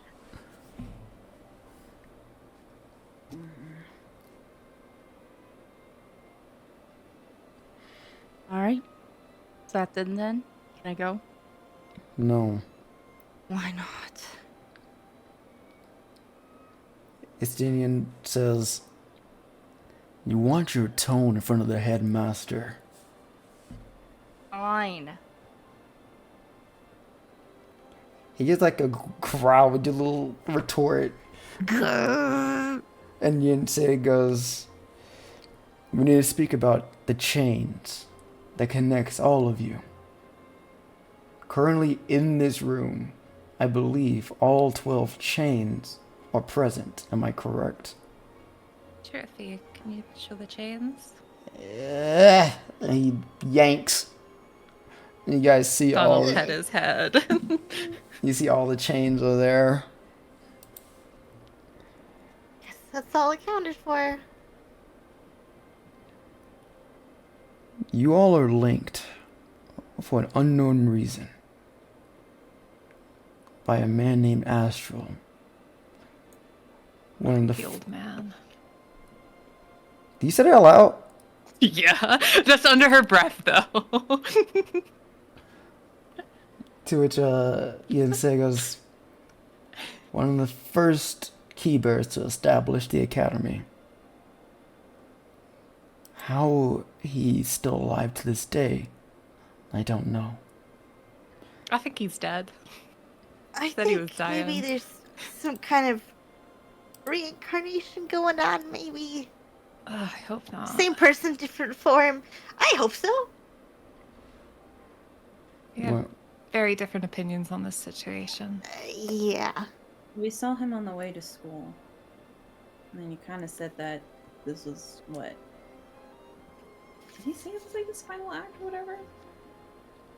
Something along those lines. He pretty much just said, "Okay, I'm gonna go die now. Here's my gift, a bunch of Shadow Heartless." Yeah. I'll says, see "Before you I in another leave, form. Nice. Before I leave, I give you one more gift, and he gave us Heartless as a gift. Great gift. It was a fantastic gift. Jinx. I'm trying to remember what he said exactly. He didn't really say he was dead. He said I can't remember. He didn't say he did. He made it very vague. Like what's kind of what's. Yeah. what He he's doing. pretty much implied that I'm gonna go die. No, but he said something very vague. It was very vague. He didn't just straight up say die. I know that for a fact, but it was very Yeah, vague. like he said it a different way, but the vibe that came across was, "I'm gonna go die now." I can probably take another stab at what's Astral is. Yeah. He could just be a heart somewhere. Floating around. Yeah. Is that possible? Sure it is. Sounds kind of dangerous. He's just out there Perhaps. floating around. He does have a vessel, but I think he doesn't really have any true influence over the world from what I gather. So maybe he's just influencing dreams and sleeping in someone else. I don't know. I don't think he's just influencing dreams. He's giving out keyblades like candy to people. He did talk to Sithano and wake her up from being stoned. Oh. And also, Chirifi was with him. I think if he was just like a dream vision, Chirifi would know. Right, Chirifi? Good talk. Well, it could also be a reincarnation thing. Yeah. Different forms, different vessels. Maybe he's a nobody or like a malefic. That's a thought. Pig goes, "What? I'm lost." It's okay, me too. And Uzi goes, "Yeah, I don't know what's going on now. was it the chains and all this stuff? I'm like half the stuff I don't really know. I don't really know half the stuff you guys are talking about. And Xiana goes, I'm sorry, we should have ran you all up to speed. We'll explain the rest to the two of you after. But we, at the current moment, hypothesize that they are after the X or Keyblade. And in order to obtain the Keyblade, they need to retrieve all 12 Ultima Keyblade stacked forms. Like the Keyblade. Keyblade. Okay.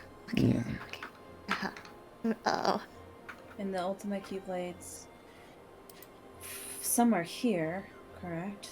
And some are lying in the sleeping worlds. And Some they goes, have. we do know the current location of 5 of the Ultima Keyblades. Where are they? Xehanort possesses one. The king possesses the other. We have another here resting the heart of Destiny Island. Vincent has another. Oh, fuck. And Fion has one as well. Oh. Wait, there's one resting in the heart of Destiny. What does that mean? Is that why they wanted to open Kingdom Hearts? Zelda Very nods his head. Ugh. And we don't can you- know where any other Keyblades are? Xehanort goes, I do know that the Inquisition do possess their own amount of Keyblades as well. Well, Ultima Blades. How many? Let me double check so I don't give you guys wrong information. You about to say, Iris? No, it's okay. I remembered. I Oh, just okay. wanted you to list who had them again. Oh, okay, gotcha. But yeah, let me double check. I want to make sure I don't give you guys misinformation. So give me a hot second as I look, because I'm trying to Yeah, figure out no where- worries. Mm-hmm. So awesome, guys. 5. The Inquisition Wow. has probably fucking 1 million of them. Fiore, you cannot keep this box secret forever. You can't, and I think Sure, I can. there's no way that they're leaving this dorm without Dawn just saying it at this point. Yeah. Dawn is mean? pissed off. How did you not So- expect that? I mean, the player me expected that. Fiore is a special little guy. Because I'm pretty on sure his we talked own. as a group like we should let everyone know when we're back that we have this. You also have to consider the room. There's a But lot didn't- of people in here. But most of Yeah. it's like the student Yeah. council and trusted people. Do you want Perry to know about he the box? really doesn't want Perry to know. He's super. Dawn doesn't duper care. doesn't want Perry's a to trusted know. individual apparently now. Let's I save the don't trust conversation her. for like just She's everyone like- in Xehanort. I'm a Oh, we're just gonna be like, hey. hey, can like the non-student council members, like the two of you, can you just like leave the room for a second? Or it could be another day. Like I feel like Fiore would be like Another day. way more inclined to say it if Essie, I'm gonna tell you right now, there's no way this day ends without Dawn just telling that- it to someone. I mean, that's okay. Like Okay, as a player, I'm giving I you the don't clear mind what warning. This day's happens. not ending without people in charge knowing about the box. Okay. Go ahead. Too much Dawn. anxiety about it for that. Someone was supposed to tell Xehanort. I mean, at the end of the day, I can't control what other players do, and that's Yeah. the fun part about D&D. I just so you know, I don't have an issue with it. Okay. I'm just relaying. Because what like the Fiore thing is like, doing. because it's like people around her brother, Dawn is kind of trusting of everyone in the room too. Yeah, I that's will say the fair. Perry and Utata is like, she doesn't even know who Utata is. She's just like, huh? From Agrabah. My dad killed her mentor. I feel kind of bad for it. Yeah. Mhm. No, I don't blame Yeah. Dawn. I think that's a reasonable. Like, Yeah. She's scared. Like that's reasonable. Scary box of all evils. Yeah. Yeah. And she has like the thing of like, I guess- risked my life to get this, please. I guess this would be a good thing to also bring up to Tata. or like just in general because of Agrippa and what we learned from Aladdin. Yeah, you probably should mention Aladdin. Oh, Dawn yeah. doesn't know though. Dawn just heard Agrippa and it was like sweating emoji. I think I know why it's banned now. Yeah. I'm trying to remember. It was like there was a sorcerer or some shit. A sorcerer killed Aladdin, married Jasmine, and killed Aladdin, I think is what it was. I don't think Aladdin mentioned the genie, did he? No. No. No. Damn, So it's Jafar, just- not again. Did they say Jafar? I think they said Jafar, No, right? No, I they don't. didn't. No, No, just a sorcerer? no, I don't think so. I think I think it was just a sorcerer. Sorcerer Yeah, Freya married would know. Jasmine. Aladdin loved Jasmine. Tried to stop it, I think, and got killed. God, where the fuck did I put it? Oh my god. Guys like do spring cleaning. You move shit around, now you can't find what the fuck you had it. I Oh. understand. I don't. I'm fully organized all the time. Don't look for any evidence otherwise, though. Okay, yeah, definitely. Don't look at me 5 minutes before the stream writing down what I said Dawn wrote down for Zach. Don't bring that up. God, where is it? God. What?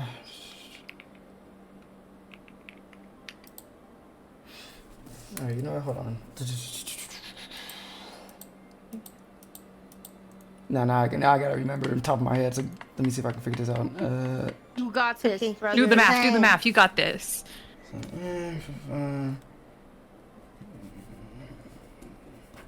And then you also have to decide whether you're including Fion's Keyblade as one the Inquisition technically has. I guess. Because if he's working with them, and it's like, yeah, Marluxia's gonna kill him and take his Keyblade, probably. That's probably why he killed him. Okay, cool. Alright, I got it. Okay. Alright. So, to let you know that we're in possession of 4 of the Okay. Keyblades. Is Beyond's possession of one. And if we were to assume Fiona's working with the Inquisition, from what Xanor told me, they already had 4 in their disposal, so they'd have 5. Oh, that's not good, huh? Do you know what their 5 is? Well, besides Fion, I guess the other 4. Xanor shakes his head. When I was part of the organization, they didn't tell me everything. I knew of the Keyblades because they merged them together to make a faulty X-Blade, and it failed. But I didn't know who possessed them prior. Is one of these Keyblades one that can steal hearts? I'm not sure.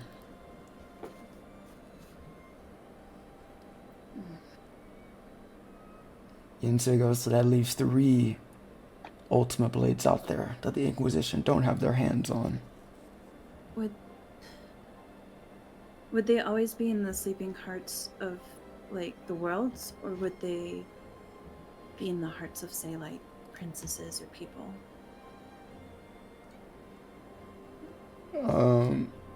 Mulan goes, the story goes that the original founders of the school hid the Keyblades inside the hearts of the world. But it wouldn't be wrong to assume that they may also have hidden them with those whose hearts are pure, like the princesses of heart. And Sting goes, Mulan, you know, we tried to investigate those worlds, but they're all prohibited.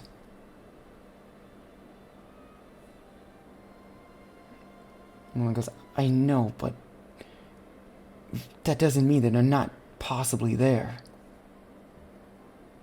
I had a vision of a girl who stole a heart from a princess, who might be what you describe. And she has a Keyblade that she did not possess before.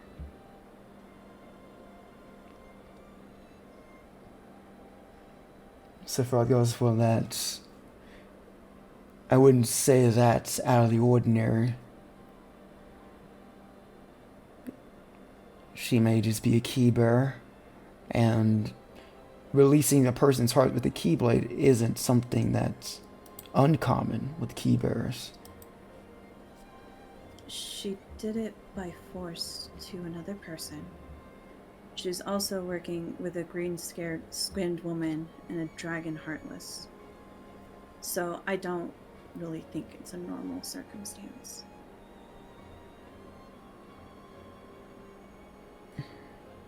Well then, Estinian goes, do you know what world this was?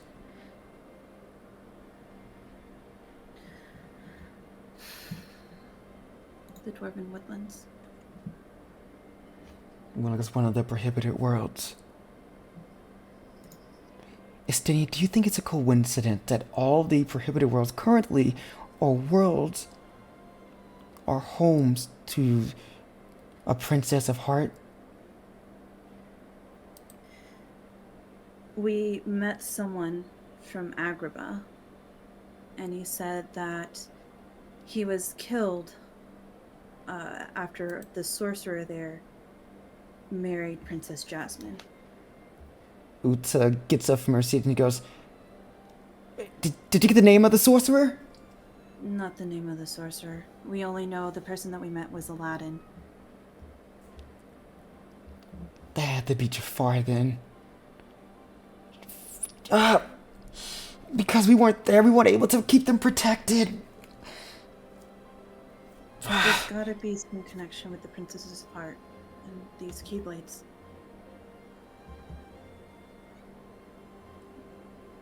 Yinza goes, yeah, another thing to look into. But this is all good. This is all information that can help us out.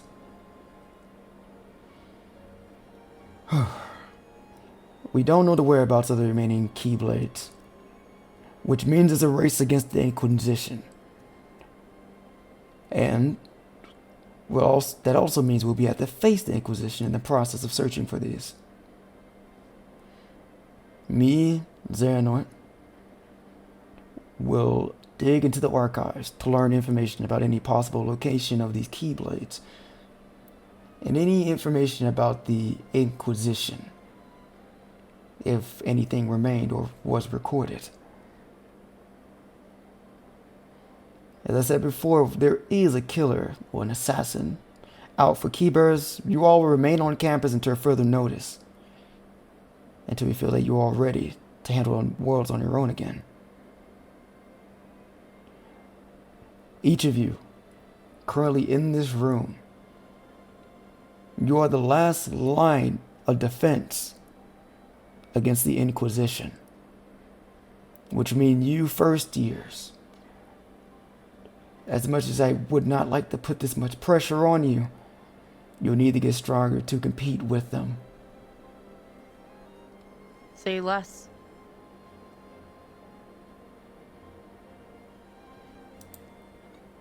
Like, he's just gonna quietly just summon his keyblade, just like he's probably like sitting on the ground or something. He'll just summon it and just look at it, and won't say anything. Which keyblade you summon? Probably his default one. Okay. The first one he's had. Okay. Mm-hmm.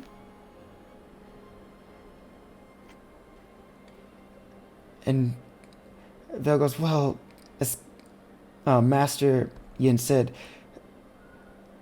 man, we are just first years. Do you think that we can actually get strong, fast enough to compete with the Inquisition? I mean, wouldn't you rather have the student council handle it? As much as I would like to place this on them, they can only do so much. And you're all now a part of this. And you're all just new to everything, but with the current circumstances, we have no choice but to get you all up to snuff.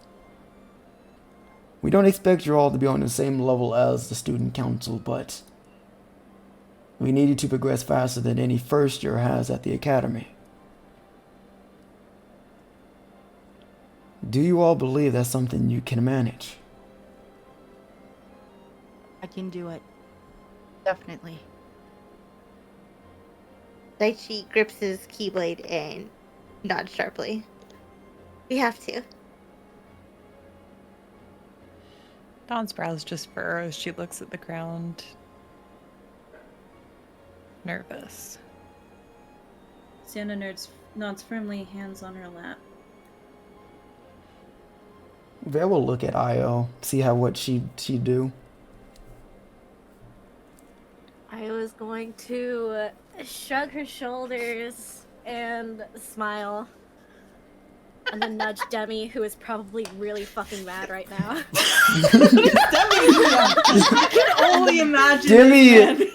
Demi has been seething this whole time. He's mad that he's been put in another stupid position. He's mad that he can't just chill at the school. He's mad that fucking Fiore isn't telling him about the box. He felt like he got set up. Him and Dawn have so much in common, and yet Demi's such a bitch to her. Right? Oh. Perry goes, well, Yin said, even me too? And he goes, you are my pupil, Perry. And I trust you. That you can make leaps and bounds. I know you can. And I trust you to work along the others. This isn't a game. Lives are at risk. Worlds, thousands, no, millions of lives are on your hands. Uta goes, I'm more than willing to help. I want to do what I can for Violet. Yinsig is like a little smirking nod and goes, well, I'm glad to see most of you here are,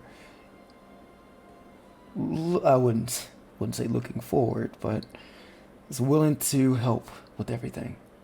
Thank you.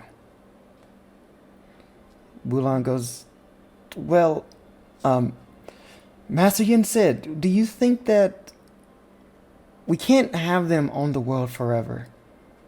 Do you think they can, well, handle themselves on these future missions to prove themselves? They can see how far they've gone at the Festival of Champions? Festival of Champions? What's that? So far, the Festival of Champions is an event we host every fall in the school year. There's a bunch of different events that happens, but the main one is the I guess you could say it's a small tournament that happens. Dawn, just at all of this, is getting a sense of absolute dread in her gut. She's got no proof, but she's pretty certain that's where something's gonna happen. Oh boy. Diarma goes, this event is the opportunity to showcase all students from all grades who's willing to participate, to showcase their abilities in different competitions and represent their dorms. With the winner granted the honor of going against us student council members. Oh. But it's a choice, right? Every dorm will have their representatives for the tournament. There will be a certain amount that can present themselves, and it will go from there. Sounds like a Then he fun looks time. at Fiore. This wouldn't be our first tournament. Sounds like a fun time. Yeah, Mulan goes, there's also other things. There's exhibits and performances and spectacles and all types of things at the festival. So it's not just fighting, as much as they keep making it sound like. Uh-oh. What happened? What did she say? Sorry, my She's- team wrote that down. Oh, pretty much she said there's other things at the event, at the festival, like performances, exhibits, food stands, like a bunch of different activities other than just fighting. Okay. Io looks jazzed. She's so excited for this. Xiana looks excited about the cultural parts. Hmm. Xiana looks at Io excitedly. In what Yeah, building? Dawn's face is absolutely pale, and I think she's shaking a bit. Is the tournament held in the Coliseum? Estenios, where else would it be held? Juno kind of like side-eye glances at Dawn. Yes, yeah, Zeno goes, I think that might be a good idea. We can see how far they progressed, and when does it start? October? So they have a little over a month to train themselves. A month. Okay, a month. We can make sure that Month. we're strong enough to be the ones to go against the student council members and no one else. 1 month. Yeah. Okay. Yeah, we'll get there. And so during this month, as I said before, we'll be looking into any piece of information we can. You all can do the same, and any information that you come across, please inform us whenever you do, whenever you can.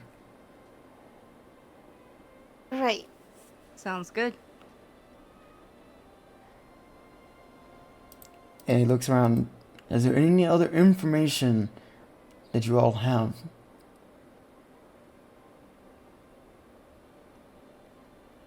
And everyone just kind of like goes silent. Dawn is looking at Fiore, just seeing if he's gonna say anything. Demi also looks Nope. at Fiore. Nope. Then Dawn will look back. Yeah, we actually do, but maybe like with a few less people in the room. Demi goes, yeah, I feel like there's an elephant in the room that's not being addressed. Yeah, I feel like there's a really big elephant. There was a...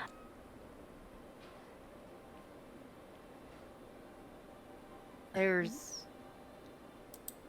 something that I'm not willing to talk about it right now. We're gonna have to Meow. talk about it eventually. That's true. It killed one of us. He yawned. Less people. Can we speak with Yensid and Xehanort alone, please? Please. Yeah. Stinian goes, if it's important, you can say it here. Well, maybe if we didn't see you beat up someone, we'd be more inclined to talk in front of you. He looks at you, and you see both Yensid and Xehanort head look over towards him. Estinian, do you mind explaining what she means by that? He goes, I was harassed on the streets after this. This. And you see Akira looks at him, he goes, man. Don't say a slur. Don't say a Oh slur. no, please call him a slur. Get yourself canceled. I think someone should repeat exactly what he said. Ooh, After he disrespected Akira. And for your information, he attacked first. I don't Does that- know if that's an excuse to beat him half to death. Does that warrant a death sentence against a first year? Akira goes, oh, it was in self-defense. The man he beat up, the student that he assaulted, well, that he fought, he's perfectly fine. He assaulted him! You said it! We had to carry his body, his limp, beat up body, to the It was pretty bad. hospital. It doesn't matter if he's sturdy or not. He's still got curb stomps. Akira looks at Estinian, who's just... He looks like he's ready to just pounce on you guys as you guys are saying this. And Akira goes, Messian said, please, and she clapped her hands together, please, do not demote Estinian from the student council. He was calling him slurs. It was... I'm willing to let bygones be bygones and forget about the whole incident if we could just talk to Yensid and Master Xander alone. Yeah, I agree. Even if he sucks and he pushed me to the ground. Fiore. You thought it was hot, Fiore. Shut up. Looks at Estinian and goes, we will speak about this later, Estinian. But if they do have vital information that we need to know, I would like everyone to leave the room for the time being. In doing so, you see Sephiroth pat his hand on Estinian's back as he starts to walk out the room. Estinian just... Down the perfectly to Sephiroth goes, I still need to talk to you after, please don't leave. Sephiroth, like fully, like leave the room, but like, yeah. Sephiroth stood not looking at you. He's still walking to his door, but you see he lift his hand up and he kind of just wave at you as he walks out the door. Donald do like a little fist pump, like, good, alright. Sephiroth is cool. I have no. I like Sephiroth. Estinian walks out, and you see everyone else also begin to walk out until eventually it's just all of you and Demi and Vale. Well, they know, so also- like.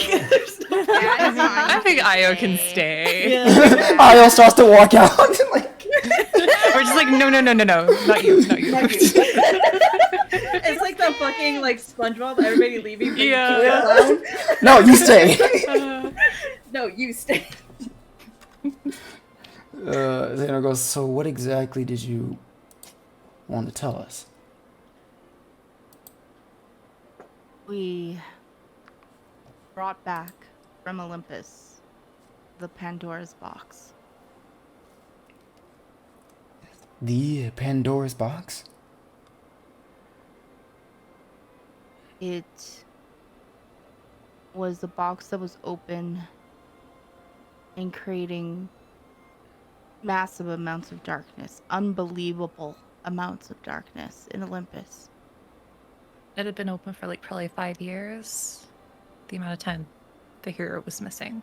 It corrupted the hero, It did. and Gaia wanted to use it to basically reset the world, lock away the gods, and change the world back to its base form. Demi goes, yeah, and this guy over here thought it was a cool idea to bring it to here at your sweet academy, dear sir. It wasn't safe in Olympus. Yeah, and I don't and it's think safe here. Anywhere. Well, let's wait to hear. We think that the Inquisition might be after it. So that's why we're concerned we're leaving it on Olympus, seeing as it's fallen into their hands before. Yense goes, do you have any reasonings on why the Inquisition may want the box? Well, remember how we said the Inquisition was here before? They were poking around looking for something. And working with the person that had the box currently. Yeah, Gaia and Medusa. Mm-hmm. They mentioned the Inquisition when they chatted with us. Yes. Has the box been open since then? No. We've kept it closed. Do you have the box on you now? I do. He places his hand out. May I Fiori have doesn't it? give it. No. I'm gonna keep it with me. Fiore, Yes. do you not understand what you hold in your hands right now? That's exactly why I don't want to give it up.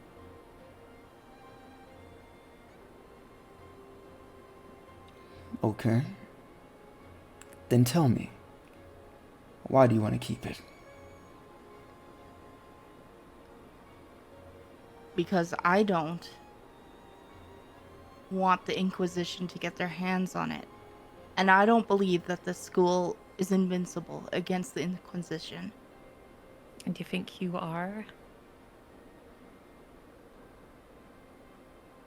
I don't know. So why do you believe you should keep it?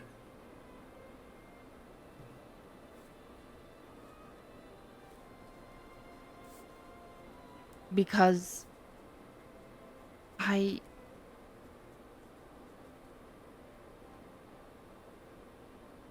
might know Marluxia more than anyone here, deep down in my heart. I might know him more than anyone. And I'm willing to bet on that. You know Marluxia? I know, or at least I used to know who he was before Marluxia.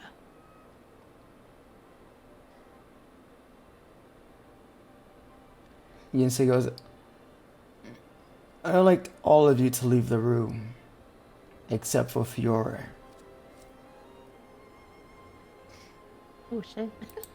We'll go and leave. Daichi will shoot Fiore a look like, Yeah, you Juno got will this, look buddy? for Fiore for confirmation what he needs.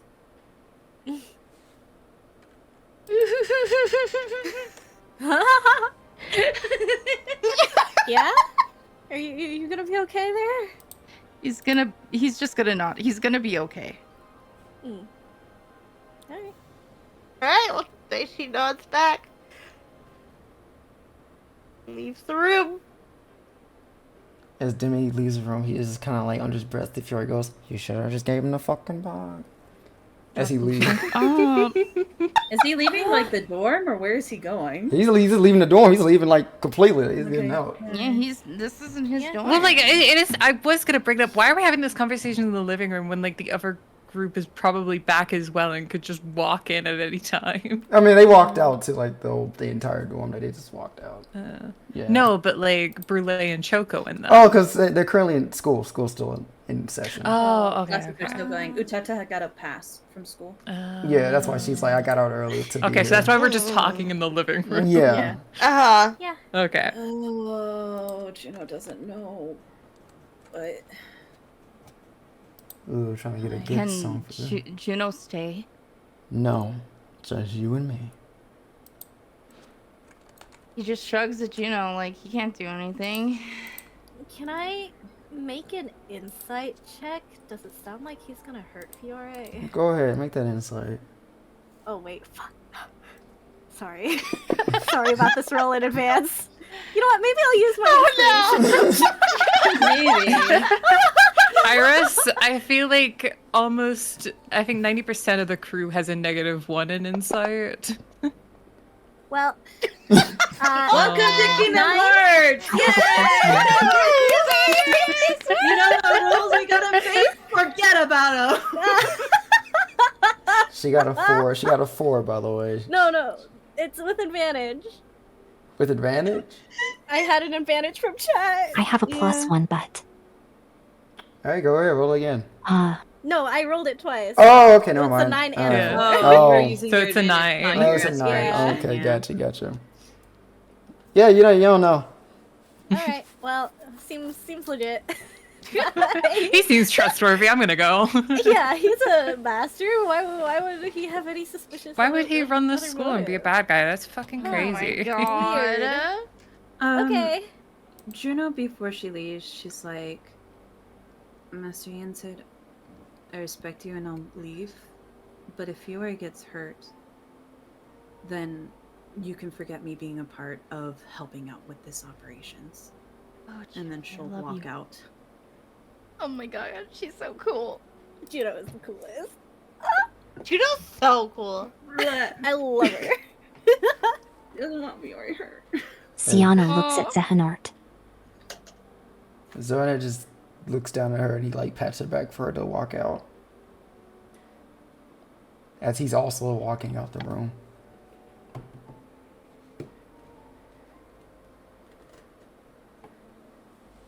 Oh, Xehanort's leaving too. It's just me and my buddy Jensen. Oh! And then I assume everyone walks out. And as the door closes, Fiore, you're just standing face to face with Yensid. Mm-hmm. Tell me, what is your relationship with the Marluxia? Do you have connections with the Inquisition? Yes and no. I woke up a year ago. I don't remember anything except for a man named Lorium, who was my lover before I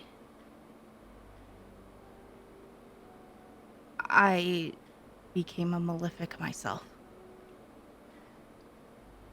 His name was Zephyrio. So you were once part of the Inquisition. Zephyrio was part of an Inquisition. I want to believe I had no part of it. They're two separate people. He's not me.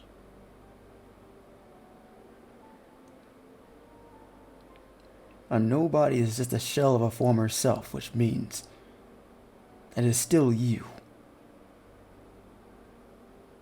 Just a separate part of you.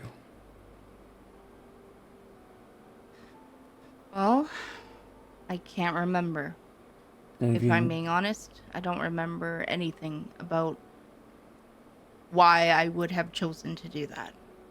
Or if I even chose to do it. And if you say you knew a man named Lorium, that name hasn't been spoken in over 1,000 years. So you were there at the beginning. I must have been. Now, when you say the Inquisition was looking for Pandora's box, I was approached when I was alone, walking back to school. They said if I got the box for them, then I'd get to meet Marluxia, and I'd learn some of my past. I'm desperate, so I made a deal. you see the Yensid begins to walk. Almost like he's pacing around you, Fiore. His arms behind his back. Fiori will keep his vision on Yensid and just turn his head every time he walks around him the other way. And so, your past organization approached you. But I can only make the assumption you indeed took said deal, as you do have Pandora's box in your possession. I took said deal at the time, but right now I have no inclination to give it to them. And why should I believe that? Because when I was in Olympus, I saw Zephyrio kill a whole village and kill my parents.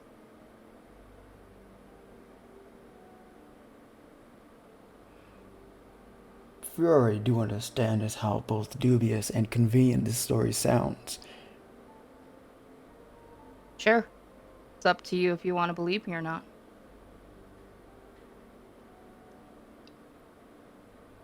And why What exactly are you telling me all this? Because you asked. What am I going to do? Lie to you? Oh, I found the box. Oh, I just wanted to keep it for fun. But you didn't bring up the box the entire time during our meeting. It took your friends. Everybody to know. It took your friends for you to bring it up. I was afraid you were going to take the box from me. So what? I didn't lie. I want to keep it. What are you going to do if I keep it? You don't even know where I put it.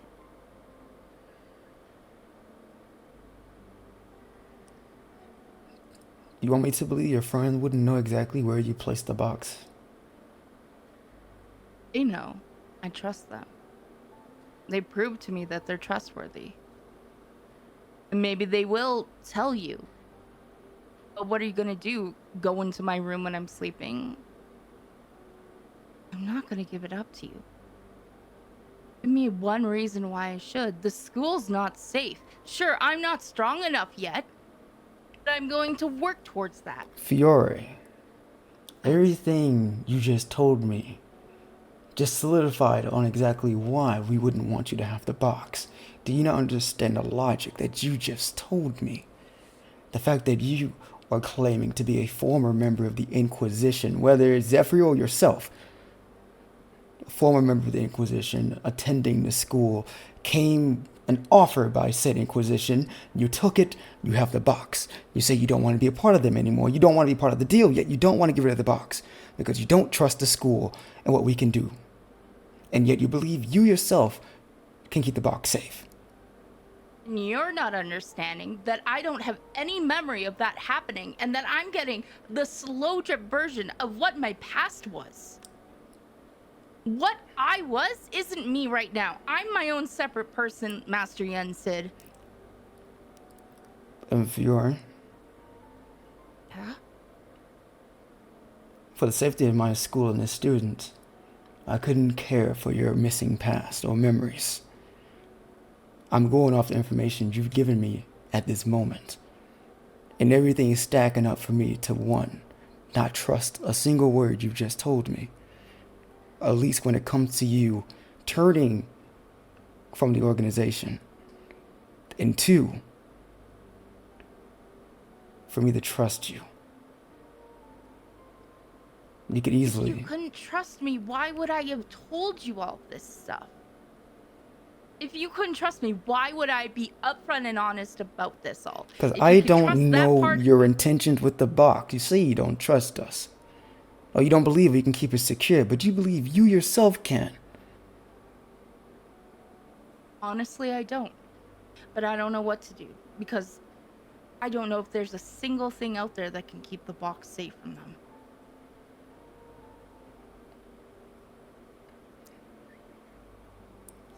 I cannot comprehend the logic you're having right now. No, I'm not the smartest cookie in the book. I think an academy full of Keyblade masters are far more equipped to handle an artifact such as Pandora's box than a first year. And what if those Keyblade masters are part of the Inquisition? On Olympus, we heard that they had Keyblades. You know they have Keyblades.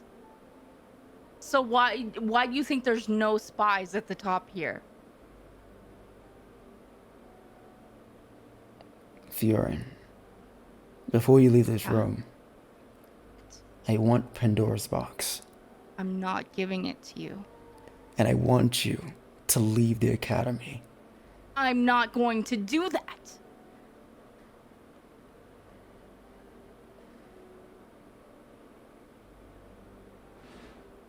This is my final warning, Fiore. He holds his hand out. Give me the box.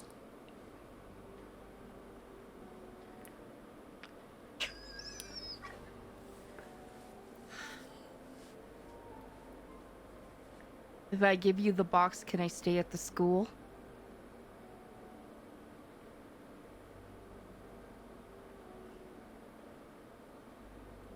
That is something I can discuss. But I cannot give you a clear answer. No, I'm not giving it to you.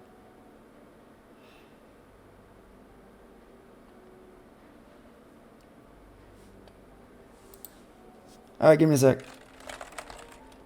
Oh my Oh god. god. The expulsion. It hasn't been a month of school and he's expelled. I mean, Are we gonna have an arc yeah. where we just don't attend, where people don't attend the school? It's a rough conversation, but it's so also fast. the way Fiori was talking to the headmaster. It was like, ooh, like yeah, speak your truth, but ooh, He's not a good boy. He's not a good boy. ooh. Maybe we can make an exchange deal. Probation think- for the box. yeah. I'm already in detention. Oh my god. I don't know why he didn't just use Zone of Truth. Yeah, he used Zone of But I Truth guess it's like before. if like Fiori was like forced to believe, and it's like I guess it's like the logic of like, well, he doesn't remember now, but maybe once he remembers, he'll go back to them. Yeah, but at least he knows his intentions at the moment. Yeah. But it's like that's But what I- people can do to evade zone of truth by just like zone of truth is just what you believe in the moment. It, then Yeah. zone of truth isn't effective. So like that's a way Make- to get around it by taking away memories. Make a wisdom save, Fiore. Good luck. Okay. Oh Thank no! you. I love wisdom saving throws. With my -1. Oh. I'm gonna use my inspiration. Go ahead. Okay, Did you get nat 20, nat 20. Oh, You do have a D10. I got D10. 10.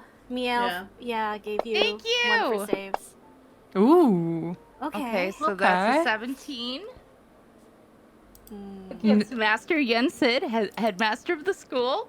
Oh. Fiore, you'd see these golden chain erupt from underneath the ground.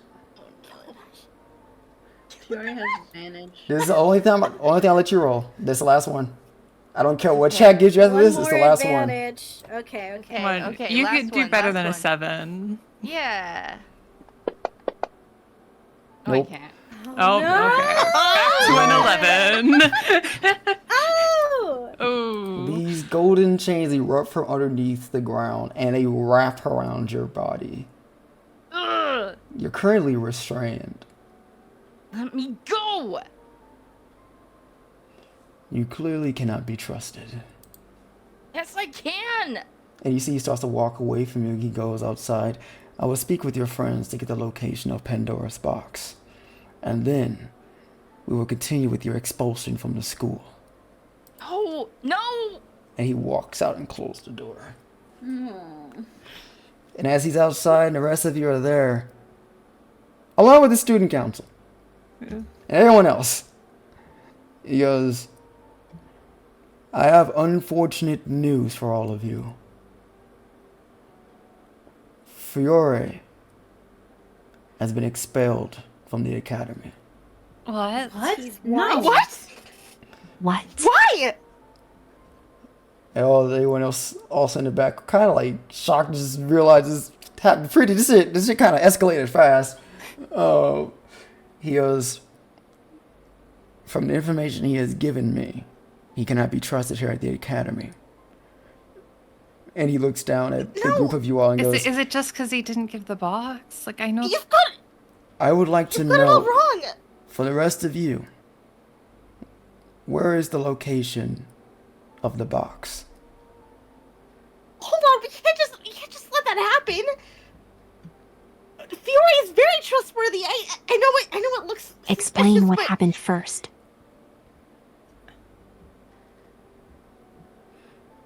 Master Jensen, you've got to believe us. He's not the kind of person that would hurt people or go with the Inquisition or any of that.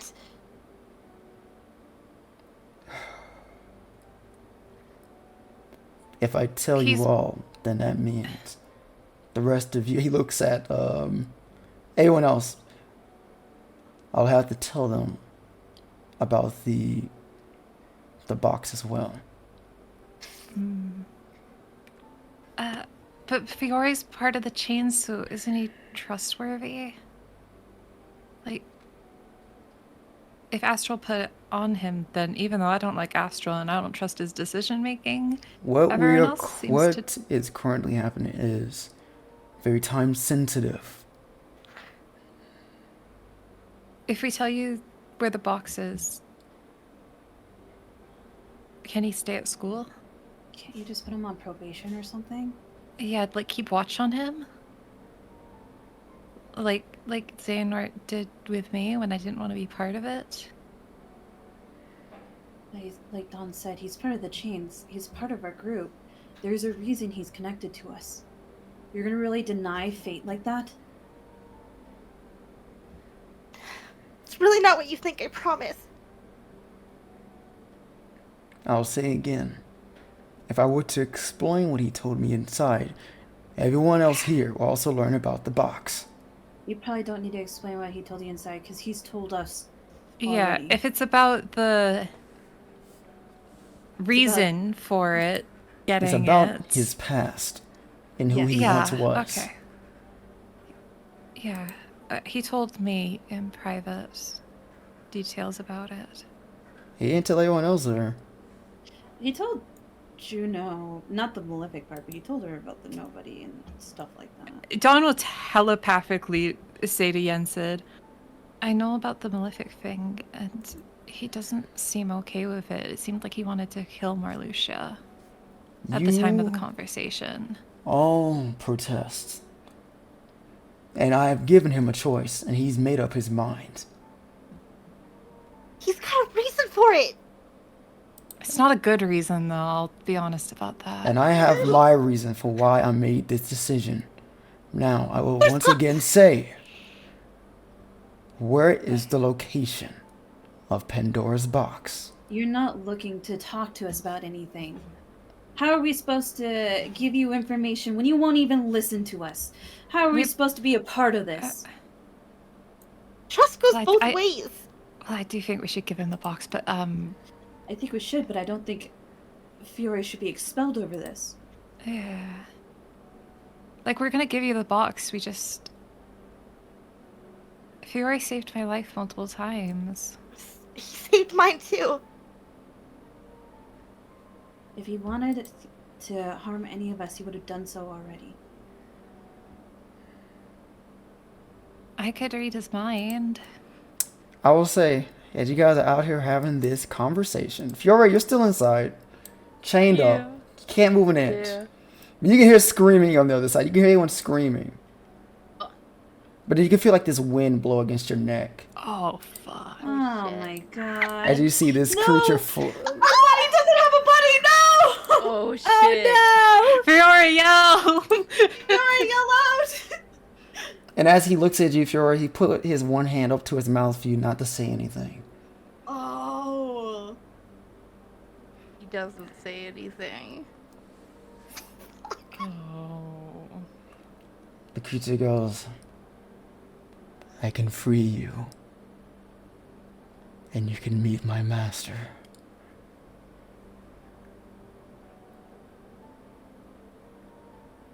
Fiori just nods.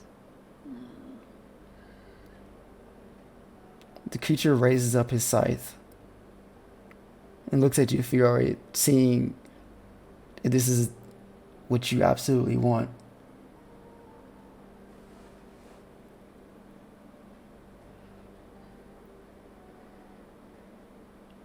He nods again. The creature slashes down onto the chains. And you see the magic dissipates off of them. And the creature will begin to float towards the back of the building. Fiori will silently follow. But before he does, once he sees the creature go to the back and doesn't have eyesight on him anymore, he'll untie the bag and just put it on the floor and leave. Oh. And as you follow the creature, Fiore, you'll see it'll stop by the door and it'll place its palm out. And you see this white corridor appear. And he'll place his hand out and goes, he's waiting for you. He takes the biggest breath ever and exhales and goes through the white door. You go through, the creature follows suit, and the portal disappears. Back to the other group. Can we say before Yensid came out, can I have my Sephiroth conversation? Because it's going to be really awkward at this point. It's kind of hard to just, Yeah, I know. I was going to bring it up before, and I didn't know it'd be this crazy. Yensid goes, I'm sorry. I understand this is hard for all of you. But I've made up my mind. I ask you, please, where can I find Pandora's box? Does Yensid feel the magic dissipate? He doesn't seem to. He doesn't. He seems to do the same thing.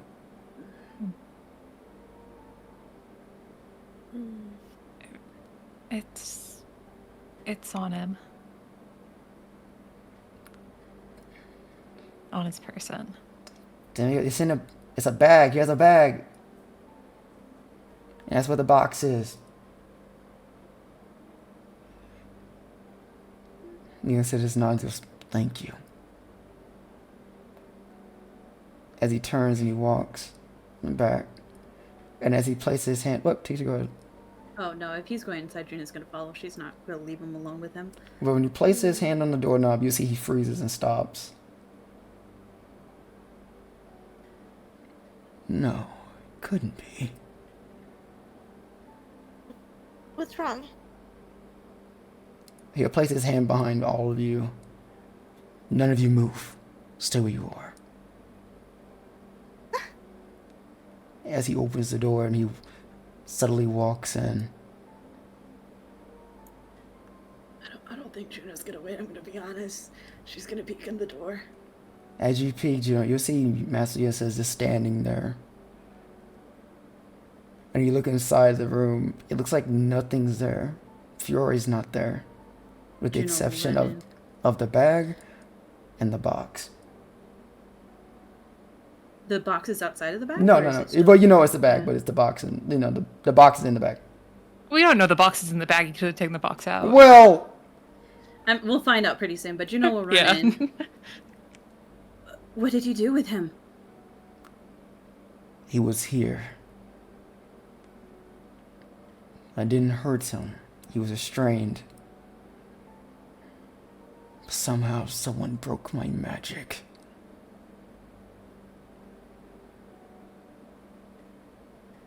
Juno will frown and pick up the box, the bag.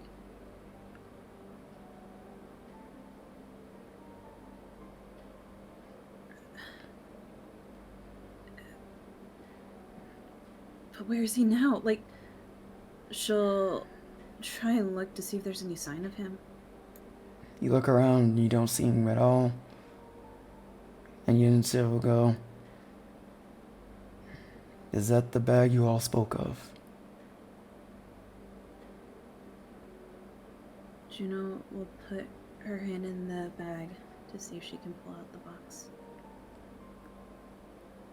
I assume indeed the box is there.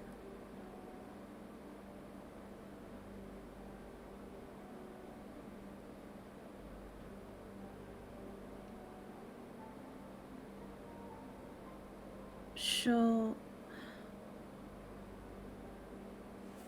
hand it over. It's like, not like we have much of a fucking choice anyways. Now Fiori's missing.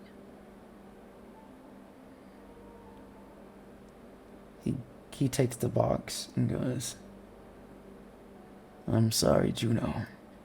No, don't give me that bullshit. I don't want your apologies. This is unnecessary.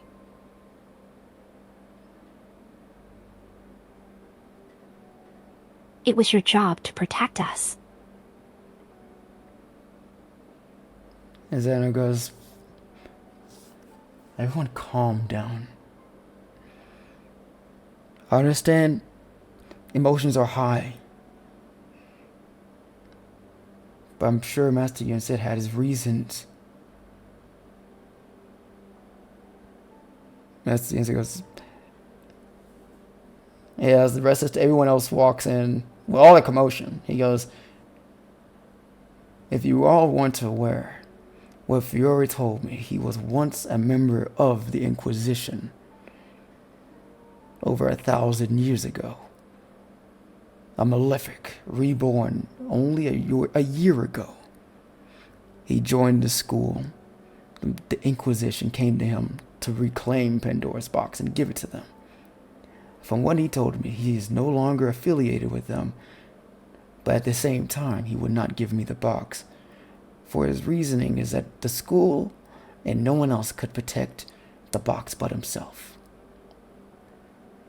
I am sorry, but that logic Regardless if he was telling the truth or not, I couldn't risk keeping someone like him at the school when so much has happened. You have a bigger problem. Because how do the Inquisition knew we were going to go to Olympus? You're going after someone who said that he wanted to be helping us when you have someone that's helping the Inquisition already. You're already compromised. And I think it's safe to assume who freed Fiore. So they knew where he was and had eyes on him, that he was alone. As soon as Dawn says that, Daichi was kind of in shock this whole time. As soon as Dawn says that, I think he starts like running around the door, just looking for him. Just like... Didn't open the box and then he was trustworthy, you have to see. I think you can cut Fiore a little slack because it doesn't seem like the school is the most trustworthy place in existence. He's also And very trust goes both hard-headed. ways, right? Mustang goes, "Are you serious? Did you not just hear what he said? A former Inquisition member, a former Malefic, who Former? helped them until recently he changed his mind. Do you not understand why anyone would be a bit hesitant to believe his story, believe that he is on our side? He's different now. You didn't give them the box and your evidence is right here. Side. You have to see that. Obviously, he didn't bring the blocks to them. Yeah, isn't him leaving the box here? You still have the box, you know who took them.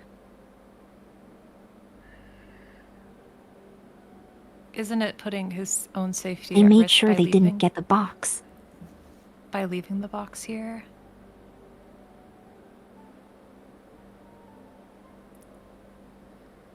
Sephiroth goes, "We don't know the circumstances of why the box is here. Maybe he did leave it. There could be several answers to this, but we don't know. All we know is the information given to us. And I'm sorry if you all have an attachment to him, but I believe the headmaster made the right decision." I believe that it was a hasty one, and that the headmaster should be wise and look into the hearts of people more. Yeah, That's Yansa, evidence did you, enough they had the chance to hand it over and choose to hide it from them. You can't be hostile to them while knowing who I am and what I was too.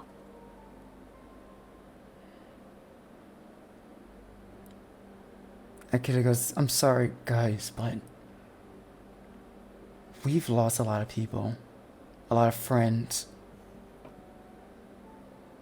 We want to prevent that as much as we can." You're all talking like you know him, but you clearly have not been. You've not been on a mission. You don't know what the situation is. Daichi. What? I think the most important thing at hand is finding him, right? Whether he is gonna turn and work with the Inquisition or not, he hasn't been expelled yet. He's a student still. And you said yourself, Jens, that it's your responsibility to protect the students. You can expel him after, do whatever, but you're risking a potentially innocent life. Even if he's hard-headed, and I'm not too happy with him right now, but... Exactly. Stanley goes, "You all say this, but just a year ago, we had an incident similar to this where we all had someone we thought was a friend who nearly killed all of us here, all of us student council members. So don't talk as if we don't understand what it means when you have a friend betray you. You think you know them, but there's always hiding something." And when he's saying that, you guys know Akira's like, she clutches onto the wayfinder on her chest, on her neck. Okay, but still. Dawn's gonna look over at Vale. and then at Akira. When you look at Vel's like not even looking. It's like she has her hand on her face, but she's like looking away. Oh. It's still too hasty. Okay, he hasn't betrayed anyone yet. He's been upfront about the box, as upfront as he felt comfortable being. And now he is being punished for being truthful?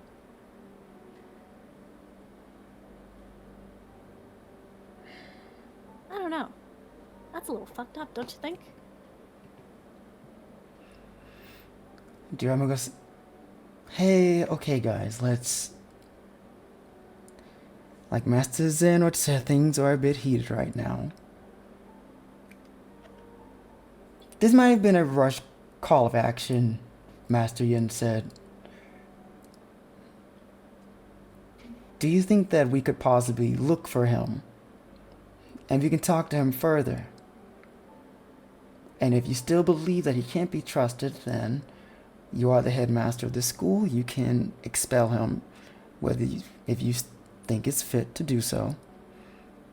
But we should at least try and speak with him more about it, than rush to a decision. I think that'll make everyone here happy, right? He scrubs at his eyes but doesn't say anything. He's just a first year. I'm sure if we find him, and if he's hostile, we'll be more than enough to bring him back. Alive.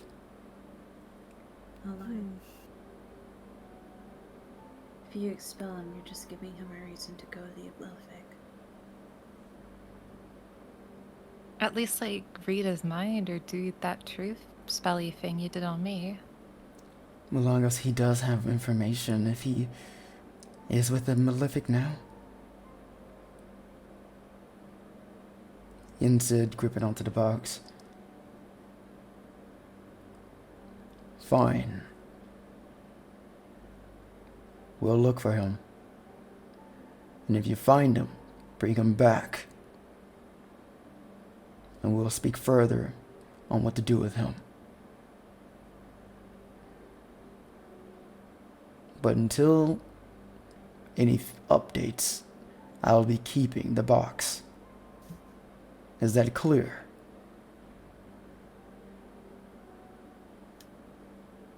Yeah.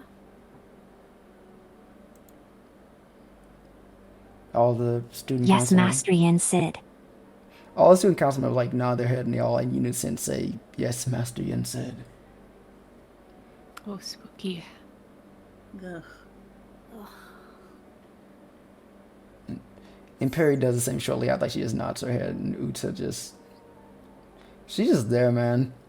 Perry's like, I met a cute guy, and then, like, I got confused for 30 minutes. They just started speaking in babble. What's going on? I understood, like, 2 words in the conversation. I still don't know what this box is. So how do we find him? Well, there's gotta be, like, trace magic around or something. Can I, like, look for evidence? Maybe we should check the moving company. That's where they were last time. The moving company? The key card. Key card. Looking around, does Daichi see the key card anywhere that Fiore had on him? You had it on him? No. Oh, Motherfucker didn't drop it! It was a tense situation. Puppy. Oh my god! Yeah, he wasn't thinking about it. Yeah, I don't think any of us was thinking, oh, let's drop the key card. No, exactly. But, several ago, Master Yin said, how long would you like us to search for him? Just say, go. You can spend the rest of the day looking for him around the city. We don't know where they may have kept him, but he hasn't been gone for too long. He has to still be on the island somewhere.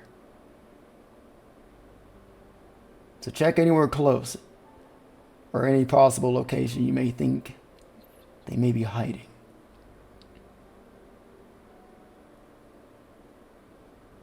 And they all again nod, and Sephiroth and Stinian will begin to walk. And Perry and Uta just they kind of look at you guys like, okay, what? I mean, I guess it's their call if they want to help, but Then he walks away. I'm not looking for him. this jerk, this jackass, Fucker. gonna kick his butt. Juno will roll her eyes, but she's not gonna stop him. Whatever. Yeah. Daichi will remember this. Dawn's gonna like look at the party and go, maybe we should separate into groups of 3 to cover more ground. I think we should Yeah. all go to the moving company together, and then we can separate from there. It seems like too obvious of a choice, though, the moving company. It's better to cross It's the it only off. lead. If it's a place that'll have evidence, then I think it's worth checking out. Do we still have that key card, or did it disappear? No, Did we give gave it back to... Yeah. Yeah, the lady. Yeah. Although if we Ah, do shucks. want to separate out, then it'd be me and Daichi needing to be on 2 separate teams. Because we're the only ones with a phone right now. Well, I guess Xiana too. That's true. I mean, I can give my phone to someone. That's not a problem. Fellas, if you all think he's at the moving company, at least that should be the first place we go to. How about we all just go to the moving company? If he's not there, then we can think about splitting up around the city. Yeah. I mean, I feel like it's safer if we have more people there than a small group, right? Should we check his room first? Because that really would be the last place anyone would look. Maybe You know, sweep in the building dorms. first. Yeah, because I feel like, Around you the know, dorm. the least expected place, you know, right under your nose. Daichi runs up the stairs to go check his door. He's just opening every single door. You just hear the knock spell a bunch of times. Fiore did? No, okay. You don't see him Where- anywhere. We're unable to sense like energy or something like No, that. no, you can't do that. Yeah. Do you know who can, though? You Brulee. can smell the darkness. We have to go get Brulee, guys. The problem is it's not darkness, it's light. Yeah. Light. Yeah, I smell the darkness in Fiore. Not there. No, we're not getting Brulee. It's a joke. I'm sorry. Alright. Don't get your hopes up. Well, let's think- start there and then we'll go Yeah. from there. Yeah. Yeah. Come Wait. on, Chirthy. Chirthy, Mm. pull The out chains. All right, Chirthy. He yanks Maybe, do you it, want to show them? but when you see all the chains like kind of like nearby, because you know they may have walked off, but they're in the area. But you see one is faded, All right, follow it. All right, come on. Follow it? Just and go in it's the direction. and it seems like remember when because the other student councils weren't there, it was faded. Uh-huh. That's how it looked like for this one. And it doesn't show. a So, direction. Remember? wait, when- does that mean he's not on the world then? Yeah, you can make that assumption. Oh, jeez. If you guys want, you can go in the direction of it, and I can summon Peggy. If anyone else might- has a fast way to travel too. At that point, we might need a gummy ship. Well, I don't know, judging from it right now. Because we can't tell what direction it's pointing. Yeah. Could Peggy, just out of character, could Peggy hold 2 people as a mount? Yeah, we got to do. Okay. I could probably take someone with me. If you want to go ahead. Someone who has a phone.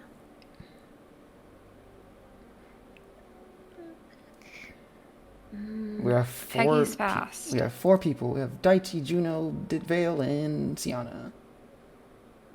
With phones. Daichi. Ah, Do you want to come with me? And if he's not there, we phone Vale to get the gummy ship. And the others can follow along in the direction. okay, let's go. Okay. if you guys want to check out the moving company, that might be. I don't Yeah, know is if the the chain door's going still in the- there, but Is the chain going in the direction we know the moving company's in?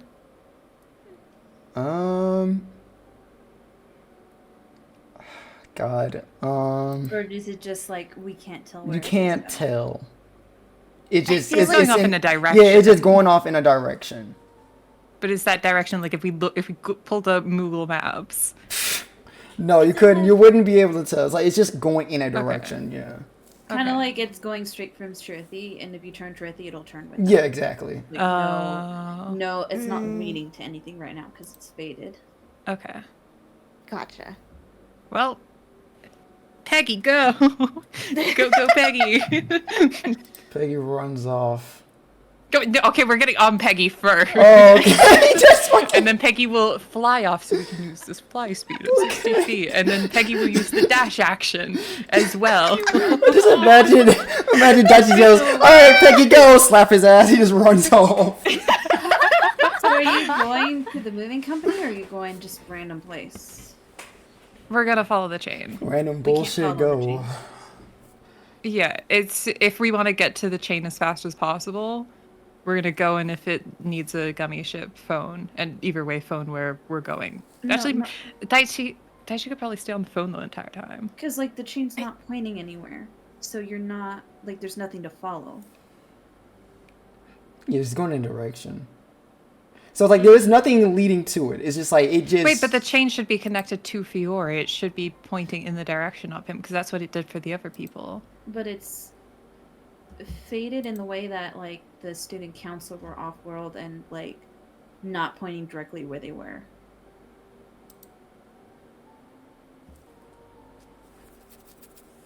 At least that's what I'm assuming Multi's trying to say. That's what I'm trying to say. It was like when the student council had theirs, it was just going. Theirs were just going in directions. It was faded and it was just going in direction because they were off world. So it was like, it's like, well, we can't do nothing about it because they're off world. We don't know where they are. We can't use it as a compass. Yeah, we can't use it as a compass because they're not like here. using a compass to try to look I at thought it was like directions they were on another faded world. and it was just kind of like going into the sky because that's where they were, but it was like No. a straight line to them, but you couldn't. No, it's just faded, so you know he's still alive because they exist, but it's just you don't know where he's going because he's possibly off world. So that's why it's faded the way it is. Is it more like a limp chain? Like No, it's just Yeah, because I'm confused because like where is it connecting to? if Okay, it's so just going in a I guess direction. okay. Imagine this. Imagine the chain is going straight. Is faded. It's like it's faded, but then like after like a few feet, the ends of it is kind of like it just disappears because he's like not there. Oh. So it's like So if we spin Chirthy, will the direction of it change also? yeah, when you move Chirithi, the chain will just move where Chirithi moves. Oh, well then she's not summoning Peggy. I got different. Yeah, ideas what was happening. that's what I meant to say. Like I was trying to make it like Gotcha. a maybe. I don't know, but I'm like fuck it, let's tell him. But yeah. Okay. Right. we should just go to the moving company, see if there's any signs there, and then if not, but yeah, I have to hope that Fiore eventually contacts us. Yeah. If he hasn't betrayed us. Well, he doesn't have a phone anymore, so it might be hard for him to do that. No. He'll find a way. Well, You wouldn't betray us, so we don't even have to think about that. Well, let's talk and move then. maybe he can Yeah. borrow someone's iPhone. I think I gave him a pretty in-depth like Oh. tutorial about it. Yeah. Yeah. Let's go. Dawn's already started walking. She's like, we're yapping right now. Daichi's running. Daichi's running at full speed. Ooh, a race. Let's So- go. I'll keep pace. This will I'll be keep the pace with last Daichi. thing we do for tonight. Yeah. Oh man. All right, Fiore, you're up. So Fiore, Yeah. you walk through the portal that the nobody took you, and when doing so, as you exit it, the nobody's not there. Oh. You see yourself in a city. It looks very modest, especially compared to Destiny City that you're just currently in. It's very much on a smaller scale. The houses don't look to be as advanced. They look to be like, most seem to be built with brick and wood. the people in the area seem to be wearing far less modernist clothing, much more something you're reading, like a storybook telling it of like people in I won't say medieval, but it's kind of like just around. It's like around that, I would say. Okay. And you see people just walking up and down the street, but you get this sense of deja vu as you're looking around. Make a history check for me. I would love to. Would that buildings happen to have purple roofs? I'll just make my history Okay, check. thank you. All right, Fiore. You do need to just get a sense that you've been here before, but you just can't put your finger on it.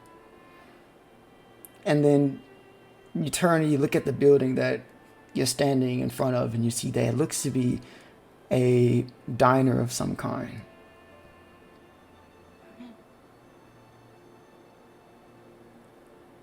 Can he go into the diner? Mm-hmm. You go in, and you see there's several booths that are mostly empty. Maybe there's like a few that, maybe like a couple that's like got like an elderly couple or like just a single guy drinking a coffee. And you see there's a person in the front goes and looks at you. It's a woman, rather a heavy-set woman, on the older side. You'd assume around her 60s, and she goes, "Oh, it's nice to see you. May I have your name, please?" Looks like my summer vacation Fiori? is over. Oh, thank you for the raid. Thanks for the raid. The woman will look down the list and goes, "Oh, this. So you're the Fiore. This name has been written down here every single day for the past, a long time. Well, come on. Wait. I don't think I've been here before. Maybe I'm a different Fiore?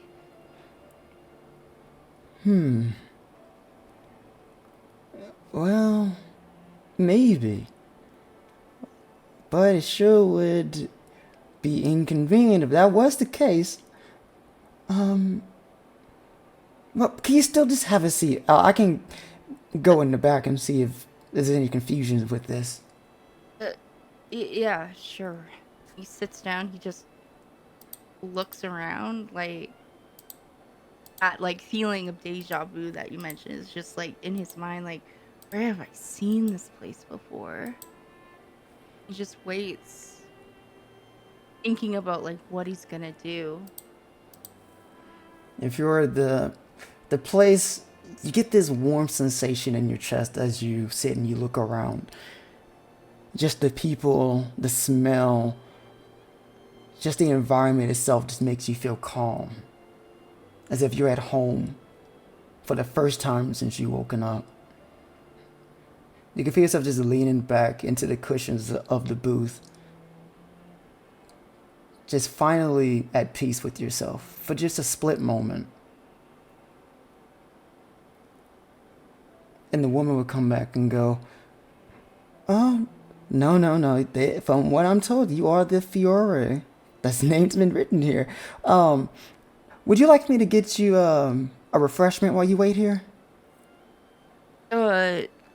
Sure, you got any coffee? "Oh yes, I'll get right on that, okay? I'll be right back." Yeah, thanks. And Fiore, you sit there and you wait for the coffee, which, to be honest, takes a bit of time. But you don't mind. You feel, as I said before, relaxed, so you don't mind how long it takes. And behind you, you see the cup of coffee laying in front of you, and you hear a voice go, "One coffee? And just how you like it, one key lime pie." What And as you turn, you look up and you see this person looking down at you. Oh my fucking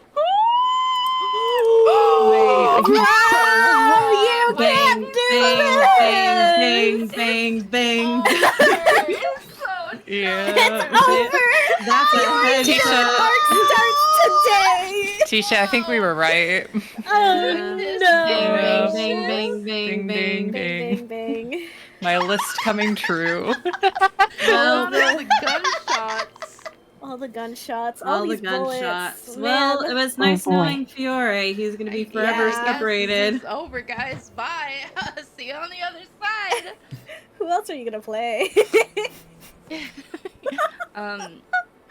Fiori just stares, just absolutely bewildered Holy- at this guy, because ever since he woke up, the only thing he's ever remembered was this man's face. He just looks at And- you, Fiore, with a smile on his face, and he goes, "It's been a long time, hasn't it?" Yeah. You remember? You remember? Do you remember everything? Of course. How could I forget about you? God. And he tries to like just get out of the booth. And just tries to like grab him by the shoulders. He just says, Lorium, right? Yeah, you can call me that. I haven't heard that name in a while. But you prefer the name Marluxia now, don't you? Well, coming from your lips, I think we can stick with Lorium. Oh my god. Lorium, it's been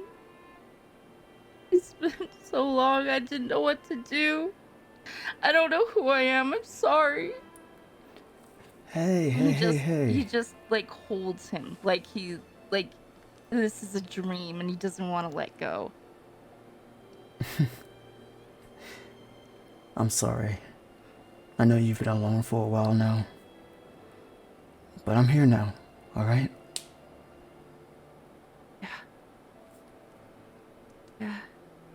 You're here. And he like gets a hold of himself and he finally like backs up a little and his eyes are like kind of glass, like he wants to cry, but he's holding himself back and he just says, what's going on here?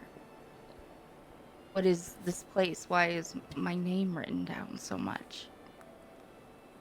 Oh. It's a little embarrassing. Oh. I kept your name written down, hoping one day you'd walk in here like you used to. I knew it was a long shot, but I did it for a while and it just became a habit. One of my friends, or people I knew, used to, yeah, they're good at summoning, so maybe this is your own form of a summoning spell. Because I'm here now. I'm here now. It worked. With my coffee, just as I like it, and my key lime pie.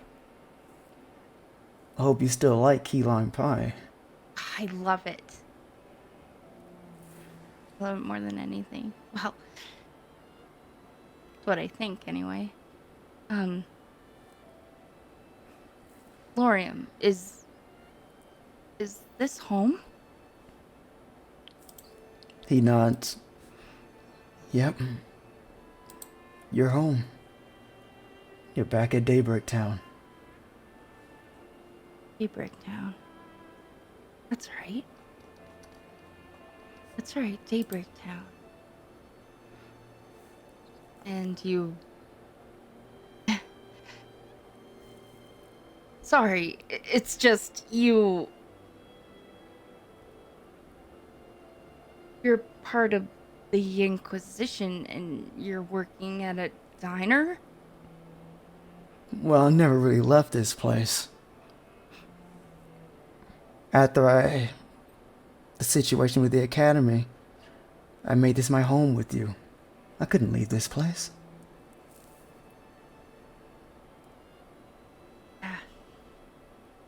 It's tough to leave. I just remembered it, and I don't want to leave either. That's tough to let things go. It is, isn't it? And who's the woman running this place? She seems nice. Yeah, that's just Alice. Yeah, the business has been running for, well, forever now. God, it feels like forever since I've seen you here with me. At least here. We used to come here a lot, me, you, and Stolitzia. That's right. God, it feels so good to remember that stuff. Feels so good. Feels so good to be home. I don't want to leave again, Lorium. I don't want to go.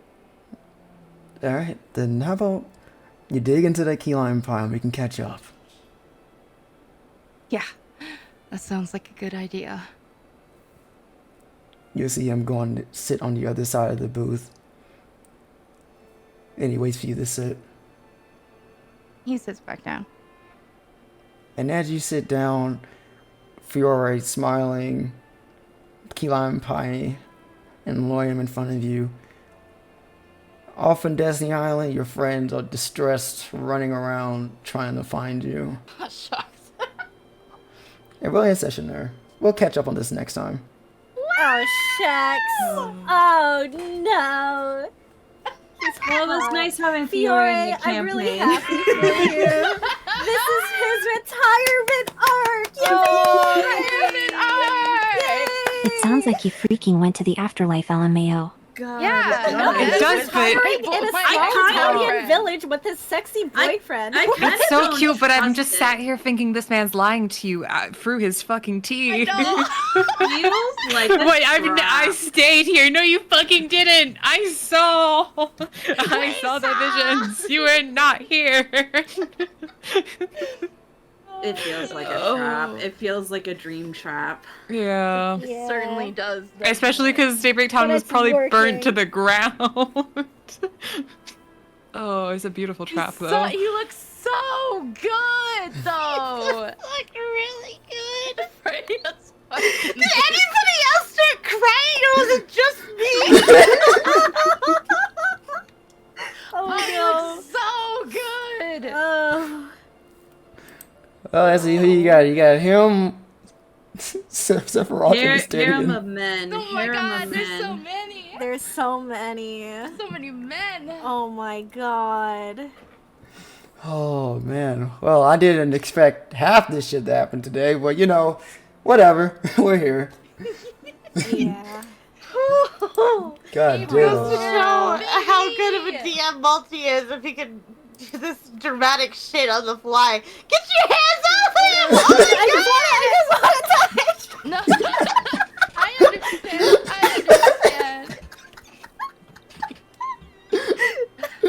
Holy fuck. Get your hand off him.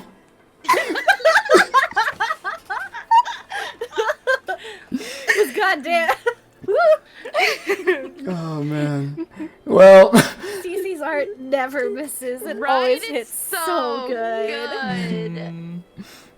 Alright. Who's making double horn? it's That ain't me. I'm not even doing that. it's Tisha, bro. It's Tisha.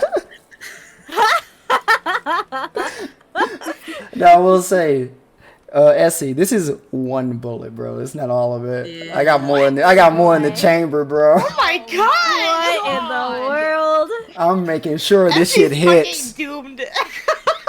Well, it was good knowing. It was good knowing Fiore. Yeah. Yeah. It's a naked. Real, true. True. He's so hot. He can't be a snake. If he's So so handsome, evil, though. why? He's so evil, would he why be so Why fucking nice? evil? Why hot? What are you doing? Yeah. If evil, why hot? We'll see. We'll see. So we are going to raid into Theo Magnus. I believe today's his birthday, right? Today's birthday. Birthday! Oh shit!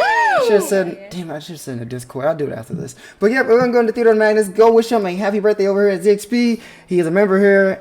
Plays in our Grand Blue campaign. That's gonna be happening on Saturday. But you guys can come back here tomorrow. We'll be having our Tsukihime return stream with me, Aqua, and Yuzuki and Tisha. So it should be a fun time. But thank you guys for coming out tonight. We really appreciate it as always. We see you guys tomorrow. Bye-bye. Bye. Bye.